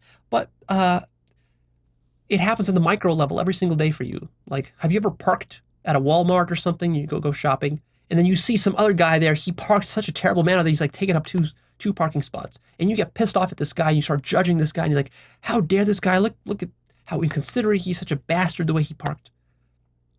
But then a month later, your child is sick or your dog is sick, so you're rushing to Walmart to buy some medicine for them, and then you park your car terribly, just like that guy did. And when you're coming back from the store, you see your terribly parked car, and you realize, oh shit. And that's a interesting moment of a rude awakening. But of course, a lot of people will rationalize it to themselves. You can actually notice your mind doing this. I notice this sometimes, my mind doing this, is I come up with excuses for like, oh, well, but I needed this medicine. My dog is sick, so I needed the medicine. So of course I was in a rush and all this. And so it's understandable why I would park this way. Or it's like, I'm driving a rented car. I don't have the feel for this car yet. So of course I'm not going to park it quite as well as I would park my normal car. Yeah, but you see, you didn't offer that same excuse and that same leeway to the guy that you were judging and angry at a month ago for his bad parking job. What if his child was sick? What if he was in a rush? What if he was driving a rented car? You don't know. You didn't care. That's how judgment and criticism work in general. They're extremely self-biased. Criticism is almost never objective. Western culture as a whole is extremely self-biased. How? Well, it's called American exceptionalism, especially in America here. If we're talking about American culture. But Western culture overall is rationality over emotion, analysis over synthesis and holism, individualism over collectivism, the masculine epistemology versus the feminine, materialism over spirituality, science over emotions and feelings, and human well-being and happiness, money and greed over human well-being and happiness and health. That's Western culture in a nutshell. Those are all the various self-biases. Speaking of masculine versus feminine epistemology, you know that epistemology actually comes in these two different flavors, masculine and feminine? The last 2,000 years of Western culture have mostly been feminine epistemology. Masculine epistemology, of course, from masculine philosophers, because most philosophers in Western culture were male. And it was only recently, like in the last 70 years, that feminist philosophers have emerged and feminist epistemologists have emerged, and they have rethought how epistemology works. And they've made some important critiques. Books have been written about how one's theory of knowledge and even one's way of knowing the world is actually skewed and distorted by whether you're masculine or feminine. And there's different approaches. And that different epistemologies lead to different results and different conclusions about reality. That's an important consideration that the feminists have introduced into Western philosophy. That's important. Don't dismiss that.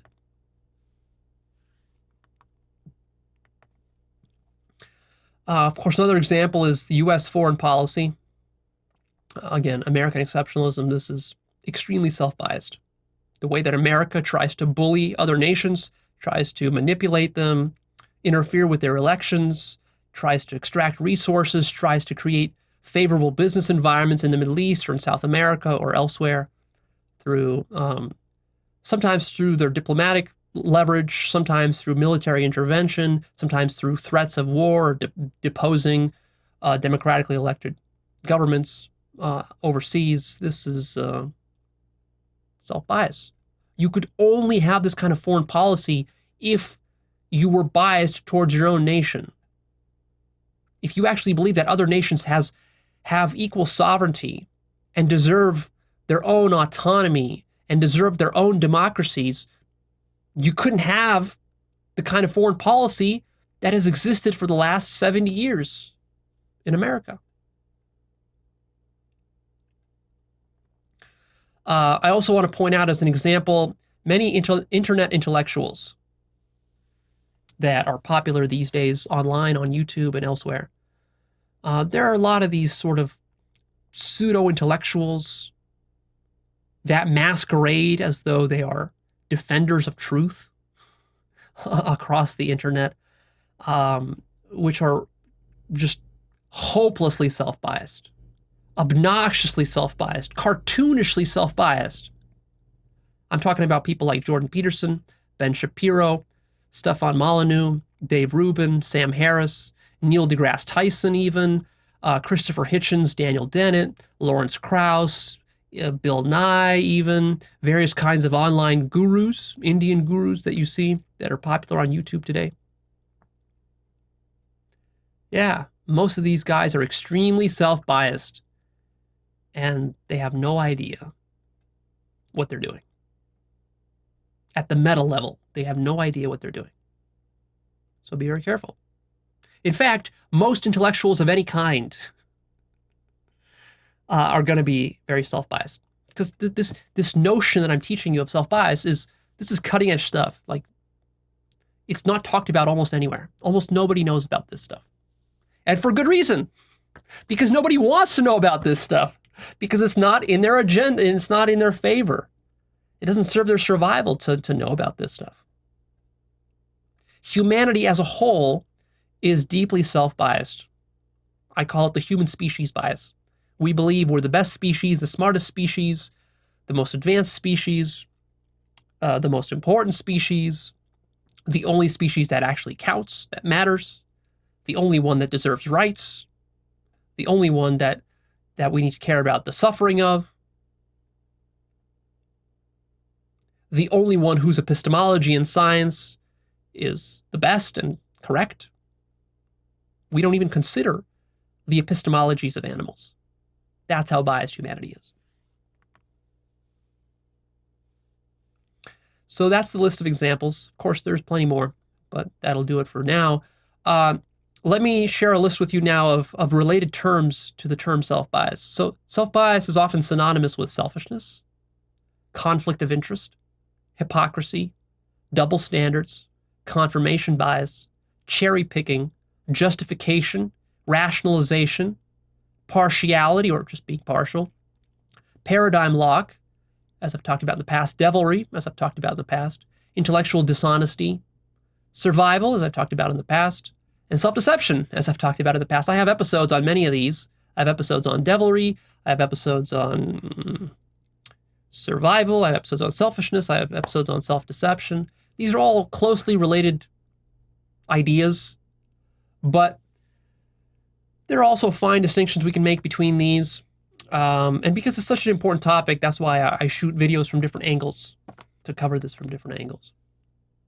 Now, you might wonder, in the end, like, Leo, why should I be objective? Why? Why? What's in it for me to be objective?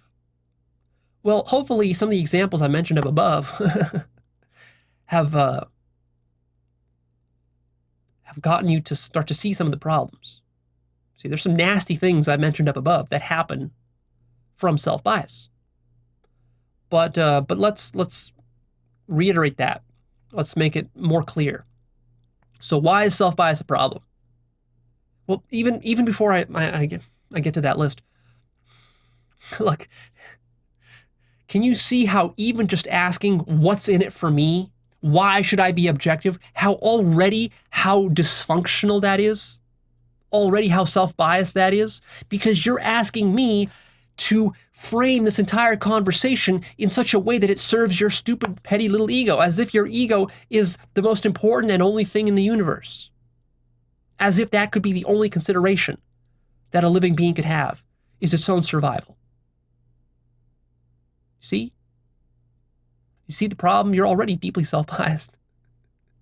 So if you're asking what's in it for me, you're already deeply deluded, and you're not going to understand what I'm saying here. You need to be open to an attitude towards life where it's not about you. It's not about what's in it for me.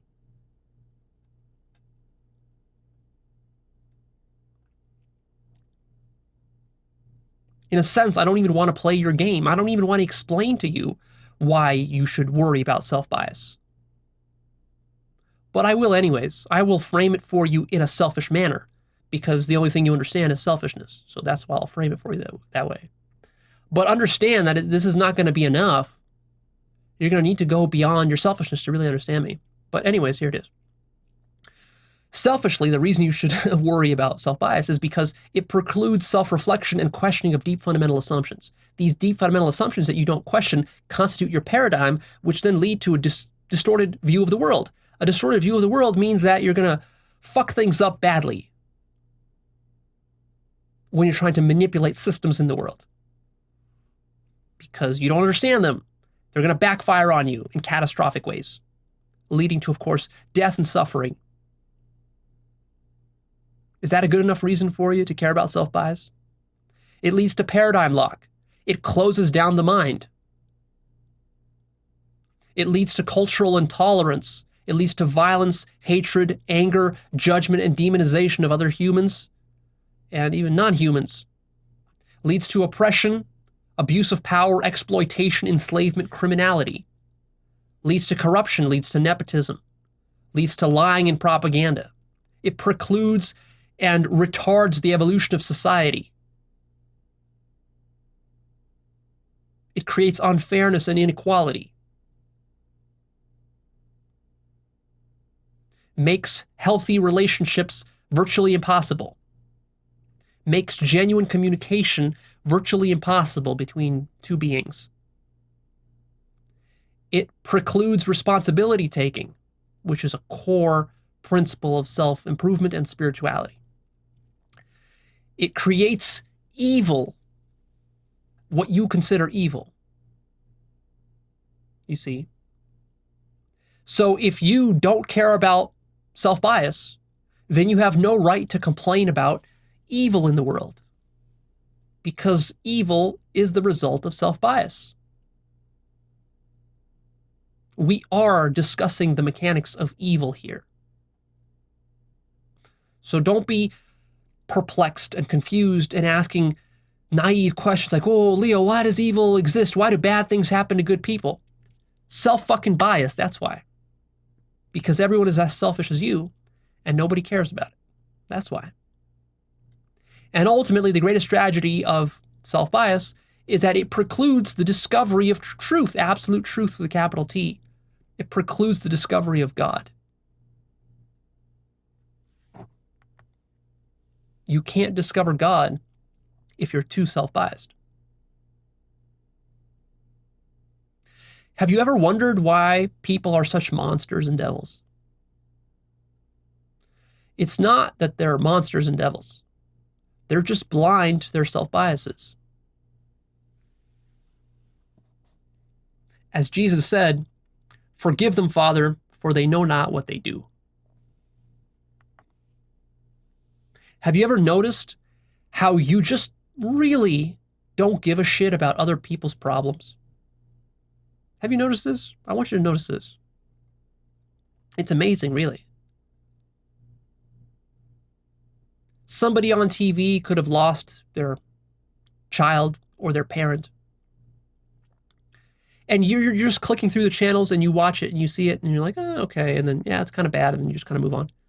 But for that person to lose their child or their parent, this is a huge, massive ordeal, a massive problem, huge suffering, grief, torture, the depths of hell for this person for weeks, for months, for years. They're coping with this, just struggling with this. For you, nothing. Not even a second, of suffering or pain for you. Why? Why is it such a big problem for them, but not for you? Because a problem isn't a problem unless it affects you. That's your attitude towards life.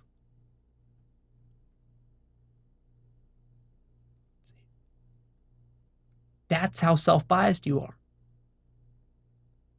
Problems don't even exist for you unless they affect you. That's what a problem is.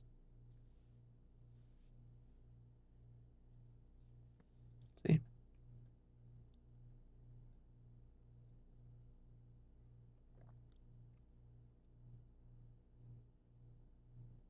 Yeah, you just don't care. You don't care. Even if your mom has a problem, a lot of times you just don't care. Why not? Because it doesn't serve you to care. Notice that. Notice how viciously self-biased you are.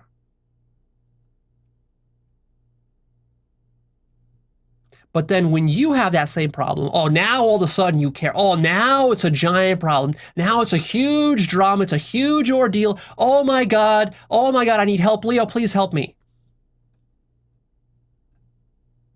Yeah. Only when it affects you do you care. That's the level of consciousness that you're at right now. But I want you to know that there are higher levels of consciousness where you can care even when something doesn't directly affect you.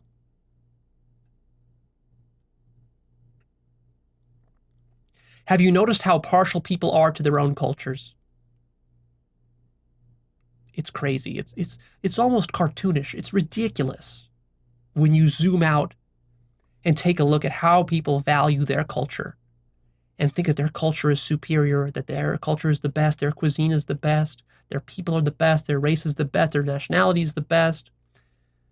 Their culture has come up with the best inventions, the best science, the best spirituality, the best yoga, the best this, the best the books, the movies, the whatever, the poems, the stories, the language is the best. Self-bias. Blind self-bias. And perhaps the starkest example of self-bias is the way that humans treat death and suffering.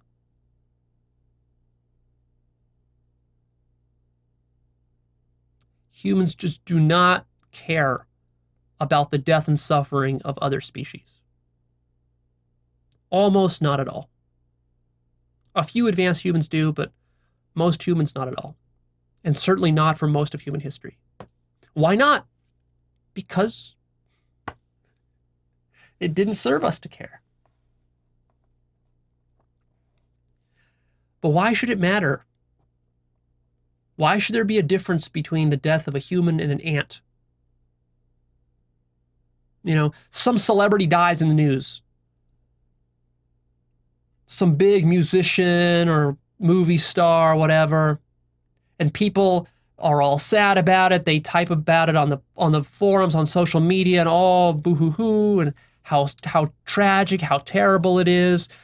The New York Times writes a big post about it. Time magazine puts the picture of their face everywhere. You see it at the supermarket shelves. You see everybody's eulogizing how great this person was, yada, yada, yada.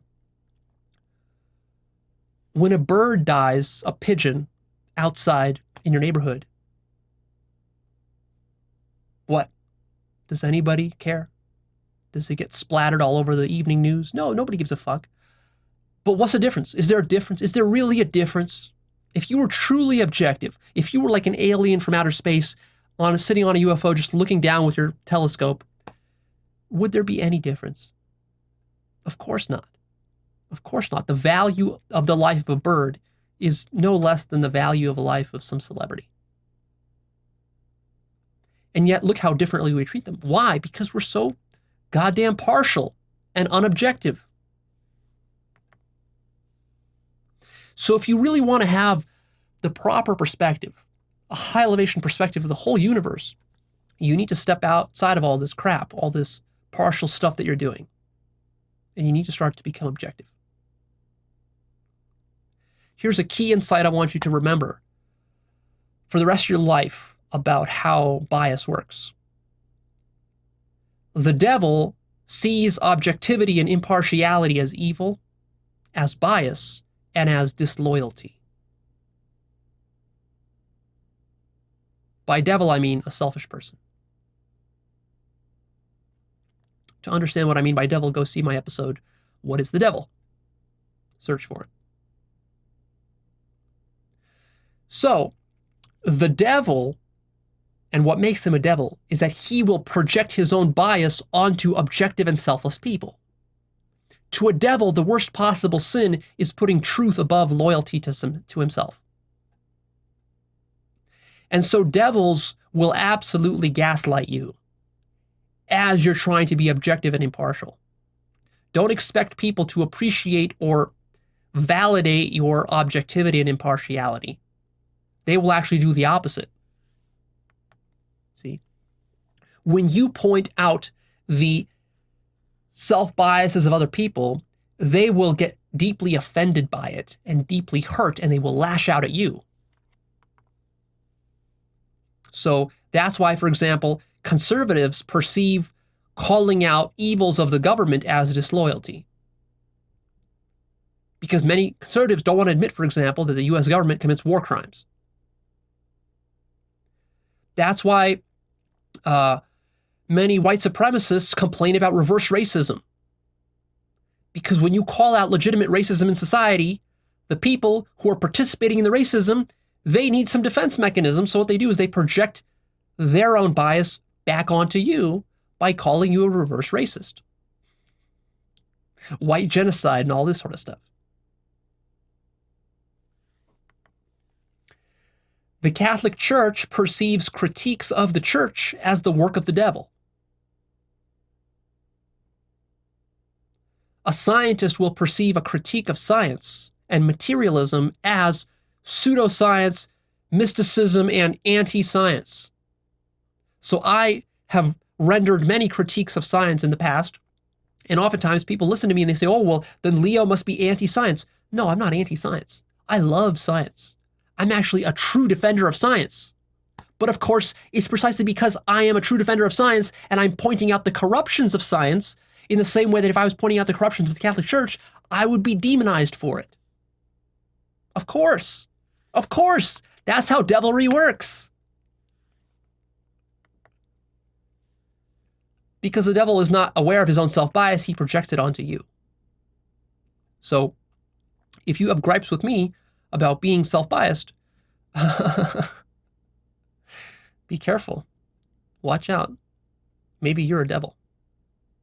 Maybe you need to look within to find your own biases first before you go complaining about mine. If you are going to become a selfless, conscious, loving, objective, unbiased person, which is the point of this work, you will be attacked. And you will be attacked precisely on the following terms. You will be attacked for being selfish, egotistical, narcissistic, immoral, subjective, biased, unscientific, irrational, disloyal to the human race and to your country, and you will be called evil, and you will be called a devil. So all of the things that you are precisely working to correct within yourself as you're spiritually purifying yourself, you will be called all of those things by other devils who are not doing this work. So just keep that in mind. Be ready for that. I'm telling you all this so you're ready for it. This is what happened with Socrates, with Jesus, with Buddha, with Mahatma Gandhi, with Martin Luther King. It's happening right now with Bernie Sanders, for example. If you seek to significantly uplift society, you will be demonized. This is a general rule of human society and human nature. Because what's involved with uplifting society is undoing selfishness and self-bias. But the ego hates when its self-biases are pointed out. So of course the ego is going to lash out and project because the ego wants to rig the game for its own advantage. So the thing the ego hates the most is those people, those whistleblowers who point out the rigging of the game that the ego is doing. See, the ego treats this as the worst and greatest threat, the greatest disloyalty. What the ego wants is the ego wants compatriots who are going to be loyal conspirators in this conspiracy of self-deception.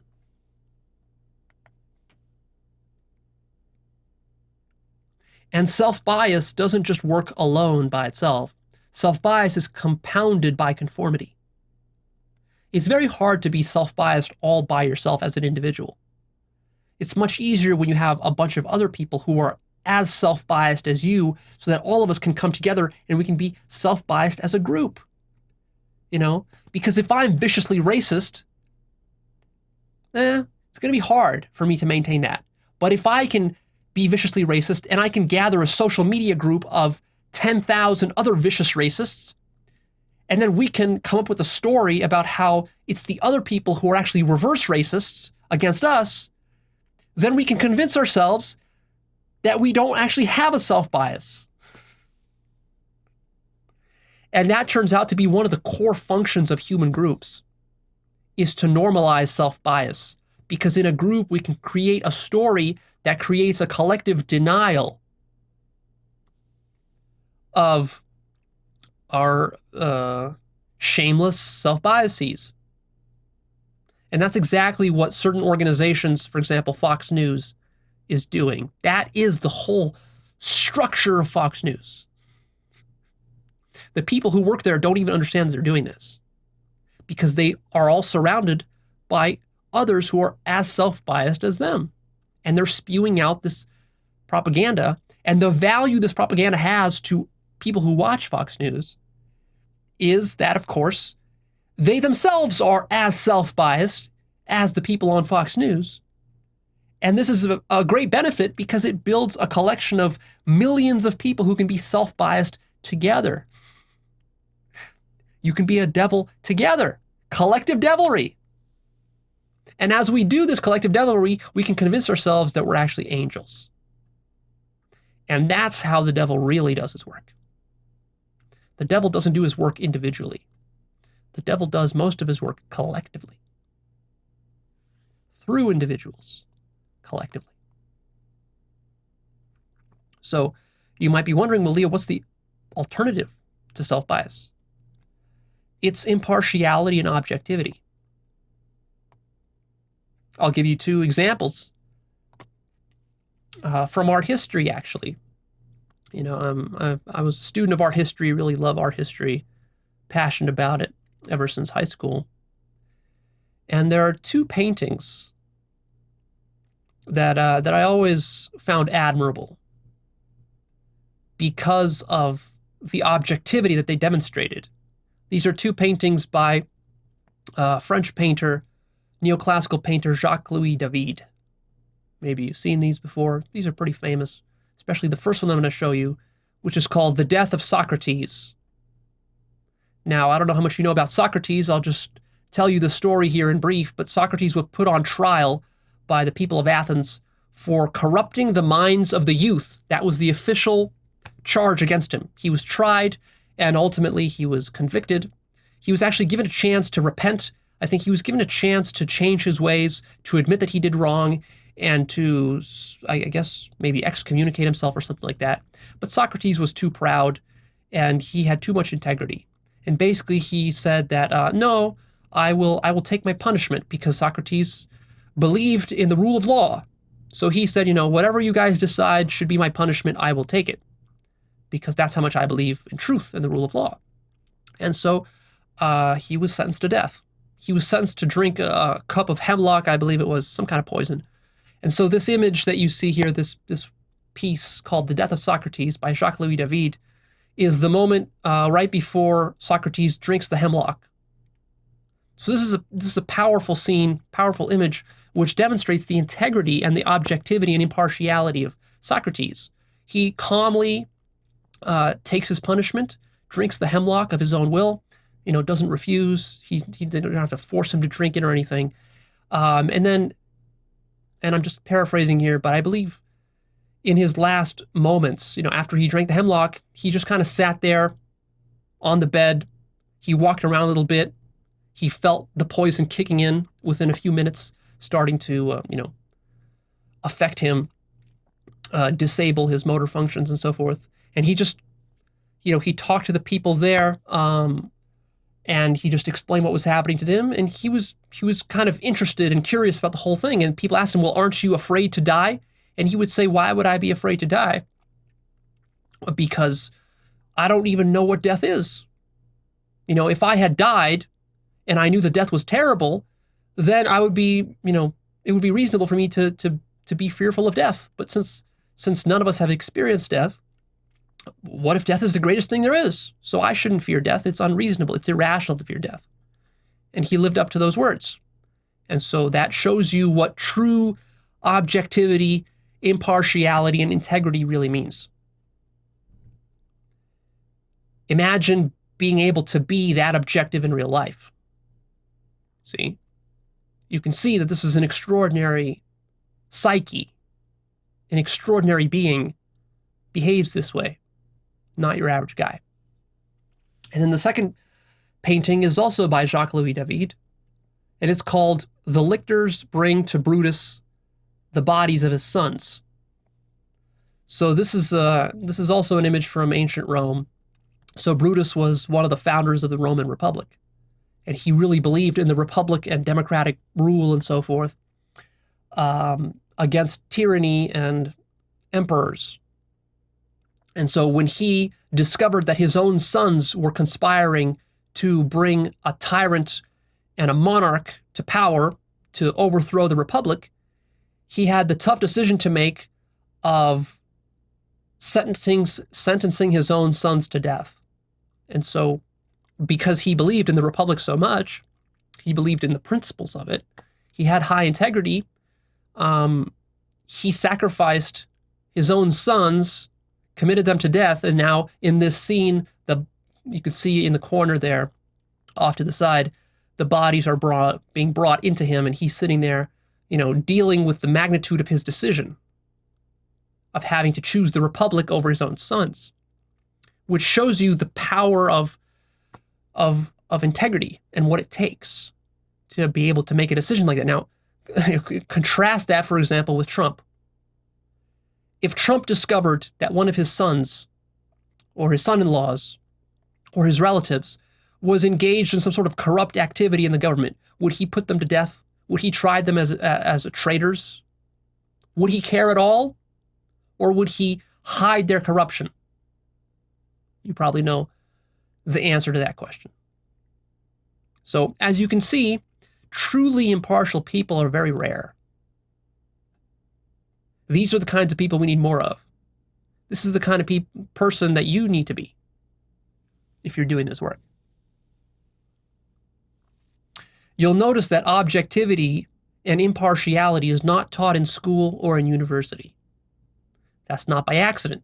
That's because those who are in charge want their biases reinforced. So why would they teach you impartiality and objectivity? If school or science or university taught you true objectivity and impartiality, it would undermine itself and it would destroy that institution from within.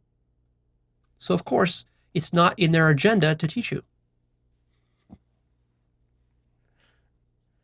Luckily, we're different here with Actualized.org. Now, you might wonder, but Leo, what about your self-biases? Aren't you self-biased?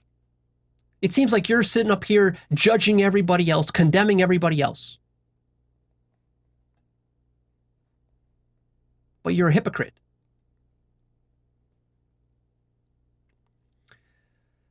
What you need to understand about self-bias, this whole topic, is that it's not about judging or condemning others. It's very easy to condemn others for self-bias. It's really about getting you to self-reflect.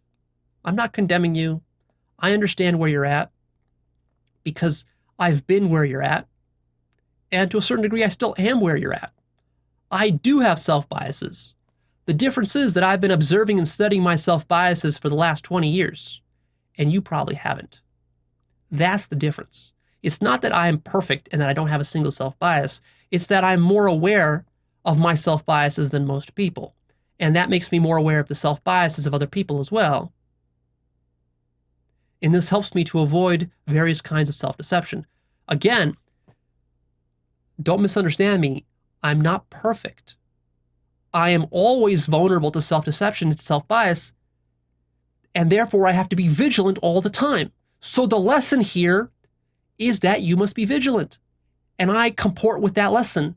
I am trying to be vigilant. Now, you're not always going to be perfect in your vigilance, precisely because my point is that the self-biases are extremely tricky. You might be able to spot a self-bias within me that I'm not able to spot yet within myself.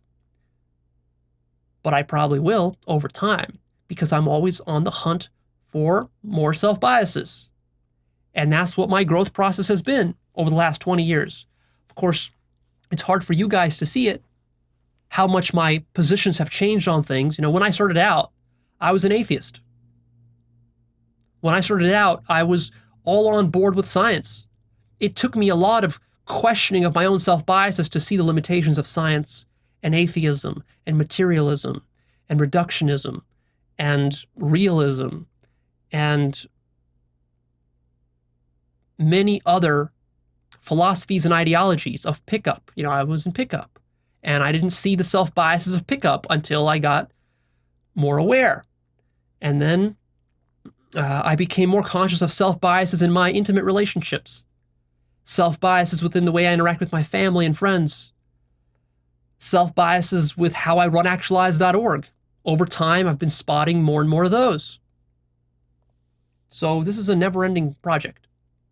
This is not something you watch one video, you go, oh yeah, okay, I understand self-bias, and then you're done. No, you're vigilant for the rest of your life. As I have to be. And even as you have awakenings and enlightenments, you're still not immune to self-bias. In fact, in certain ways, you're open to even further self-bias, even deeper levels of self-bias, because now that you're awake, you think that you understand it all, which you probably don't. But Leo, isn't it what you're talking about here? Isn't this relativism? Isn't this postmodernism? Isn't this just nihilism? Actually, no. This goes way deeper than just relativism and postmodernism. Actually, postmodernism is self-biased. It took me quite a while to realize the self-biases of postmodernism and of relativism. A lot of people get stuck there, especially stage green people. But Leo, is it really possible to ever be objective? Isn't that just a pipe dream? Well, that's the really interesting bit, is that it's possible to access the absolute. It actually is possible, believe it or not, to access absolute truth and absolute understanding of reality. That is possible, but not using conventional means, not using science, and not using any of the kind of worldviews or philosophies that we've talked about in this episode. And you might wonder, well, how is that possible? How could it be possible to be objective when, Leo, everything is so subjective and you're always looking through human perception?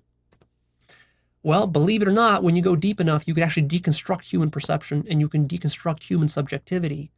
And what you'll end up with is the absolute. And that's what awakening is about. But I can't go into too much depth on that here. I've talked about it in the past. Another objection is, but Leo, how do I know when I'm truly being unbiased? Is there some metric, some rule of thumb?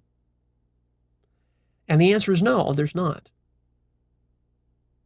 That's the whole trick to it. If there was a simple metrical rule of thumb, if you could just quantify it in some way, if you could just lay out some 10 commandments that you need to follow to be forever unbiased in your life, to avoid self-deception, well, then we wouldn't be having this talk. It would be easy. I would just give you the 10 rules, the 10 commandments. You would follow them and everything would be peachy. But of course, it doesn't work this way. The whole point is that you never know when you're going to deceive yourself. So you always have to be vigilant.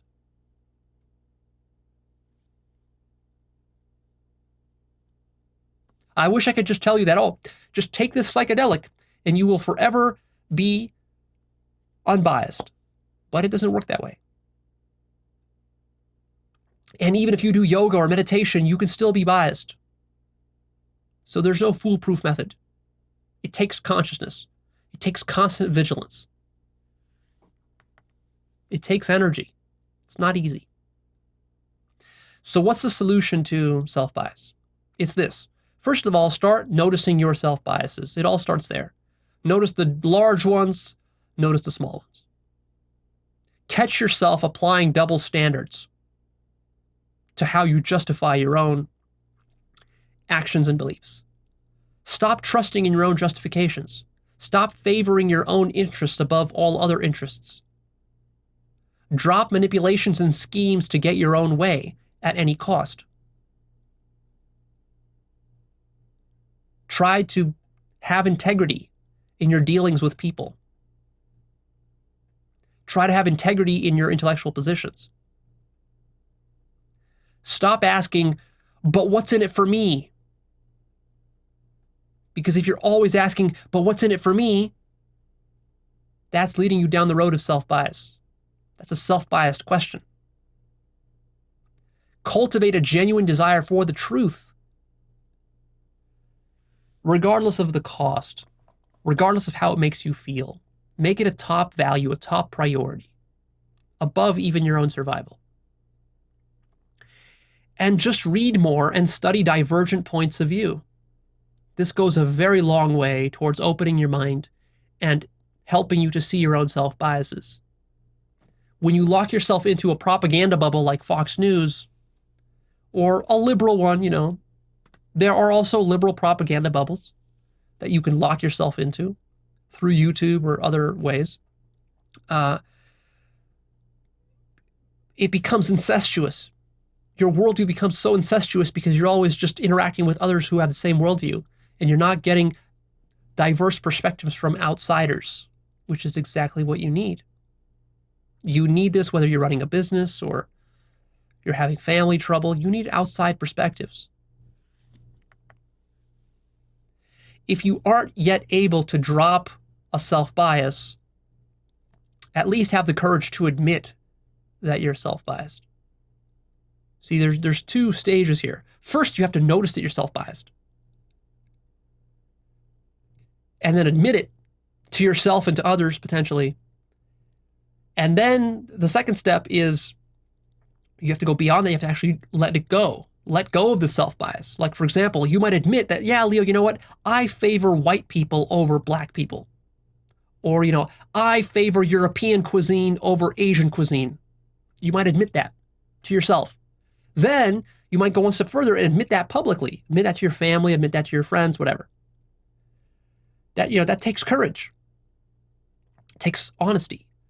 But then there's one step further where you actually have to surrender that position. And that's where it's really difficult because you feel uncomfortable. Maybe make more friends with people from different cultures, or maybe go travel to countries with cuisine that you're not comfortable with. That's the actual step you take to let go of that self-bias. See? And then do that intellectually. Do that if you're a conservative. Do that if you're a liberal. Do that if you're a nihilist. Do that if you're a materialist or whatever. Now you might say, oh, Leo, but shouldn't you do that, Leo? Shouldn't you do that with non-duality? If you're gonna like eat your own dog food here and follow your own advice, shouldn't you question non-duality and shouldn't you question God? No, because that's the absolute. Non-duality is not a self-bias. Sorry, but I know that doesn't seem fair to you because you want non-duality to be a self-bias, but non-duality is not a self-bias. Non-duality is a transcendence of all self-biases, if you ever manage to do that. And that is possible to do. It's amazing that it's possible, But it's possible. People have done it. You can do it. It's just tricky. So one of the ultimate counterintuitive moves you can make in life is breaking loyalty with yourself, with your family, with your tribe, with your nation, with your religion, with your reason, with your race, with your human species. All the stuff that you identify with, that you hold so dear as so important and so valuable to you, your tradition, your heritage, your ancestry, your symbols, all of this. I'm suggesting a radical way to improve your life. Take all of that and throw it in the incinerator. And trust that your life will improve if you do that. And I know that seems kind of crazy, and I know that that's the last thing you want to do. But if you do this, I'm telling you, you will have the best life possible. And you might wonder, well, Leo, what's the reward for me doing all this? What's in it for me if I do all this? Well, first of all, notice that's the wrong question to ask. But second of all, there actually is a reward. And the reward is the truth with a capital T. God, immortality, and infinite love. That is the reward for living an unbiased life. But do you understand what that reward really means? No, you don't, unless you've actualized living an unbiased life, which you probably haven't. So you're going to need to have some faith. You're going to need to do some work. You know, I did about a decade or two of work before I actualized the fruits of an unbiased life, of an unbiased worldview. And was it worth it? Fuck yeah, it was worth it. You won't regret it. It's the greatest move you'll ever make in your life. That's it. I'm signing off here. One little tip I'll leave you with is go to my book list if you purchased it and do a Control F, or if you're on a Mac, a Command F search of the pages of my book list, and search for a book with the title Mistakes. The keyword mistakes is going to be in the title of the book. Mistakes. And then read that book. That book talks about self-bias and self-justification. It gives very concrete, specific examples within medicine, within science, within law, of ways in which people have been extremely self-biased and all the calamity and problems that this led to. It's a really good book. Mistakes is in the name of the title.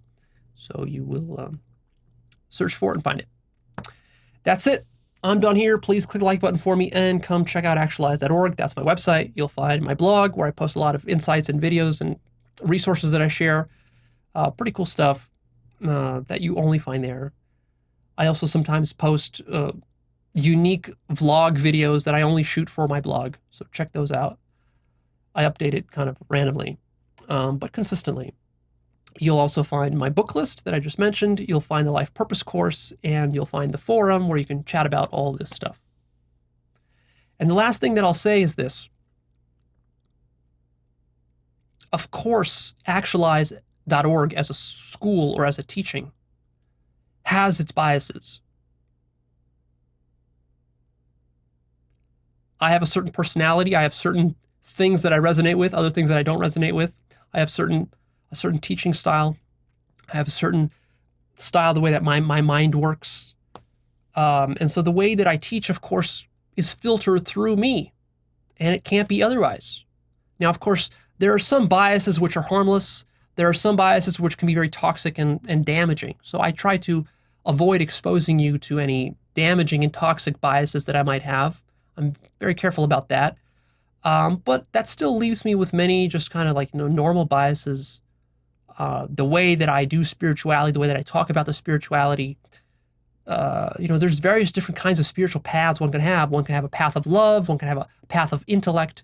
One can have a path of yoga or meditation or karma or whatever, these various different paths that exist. Different methods. There can be a more feminine spirituality. There can be a more masculine spirituality. There can be a spirituality for introverts or a spirituality for extroverts. There can be a spirituality which is kind of grounded in science, and there can be a spirituality which is grounded in very new agey type of stuff, like very mystical and doesn't care about science at all. So, I do make certain kinds of choices. My teachings are a little bit more masculine and feminine. My teachings are a little bit more scientific and intellectual than certain other teachings. I have certain biases in that I favor, for example, sharing insights and understanding. Understanding is very important to me, not just shutting off my mind. So my teachings are intellectual, whereas certain other spiritual teachings are kind of anti-intellectual. They're more emotional, or they're more bodily, if you're doing hatha yoga or whatever. So yeah, so these various biases, of course, do exist. And I've been pointing them out to you pretty much from the beginning, which is why I've been trying to expose you to various different schools, different teachings. One of the most important ways that we counteract our self-biases is precisely by studying lots of diverse sources and acknowledging that our way, my way, is not the only way. For example, I talk about psychedelics a lot. For me, it's been a powerful tool. For you, maybe it's not going to be. Or maybe it will. It depends. I have a bias towards psychedelics. Other people don't. Other teachers don't. That's fine. Don't expect everybody to be equal. That's not the point of this topic of self-bias. It's just that you got to be aware of it. And also, it means you got to expose yourself, cross-pollinate in the intellectual domain, cross-pollinate different traditions, schools, thoughts, ideas, all of this. This will make life much richer for you and expose many blind spots and keep you from getting trapped into cults and toxic ideologies, which can sap your life and get you painted into a corner to the point where you just get so stuck that it becomes a condition for the rest of your life. And that's the key that we want to avoid.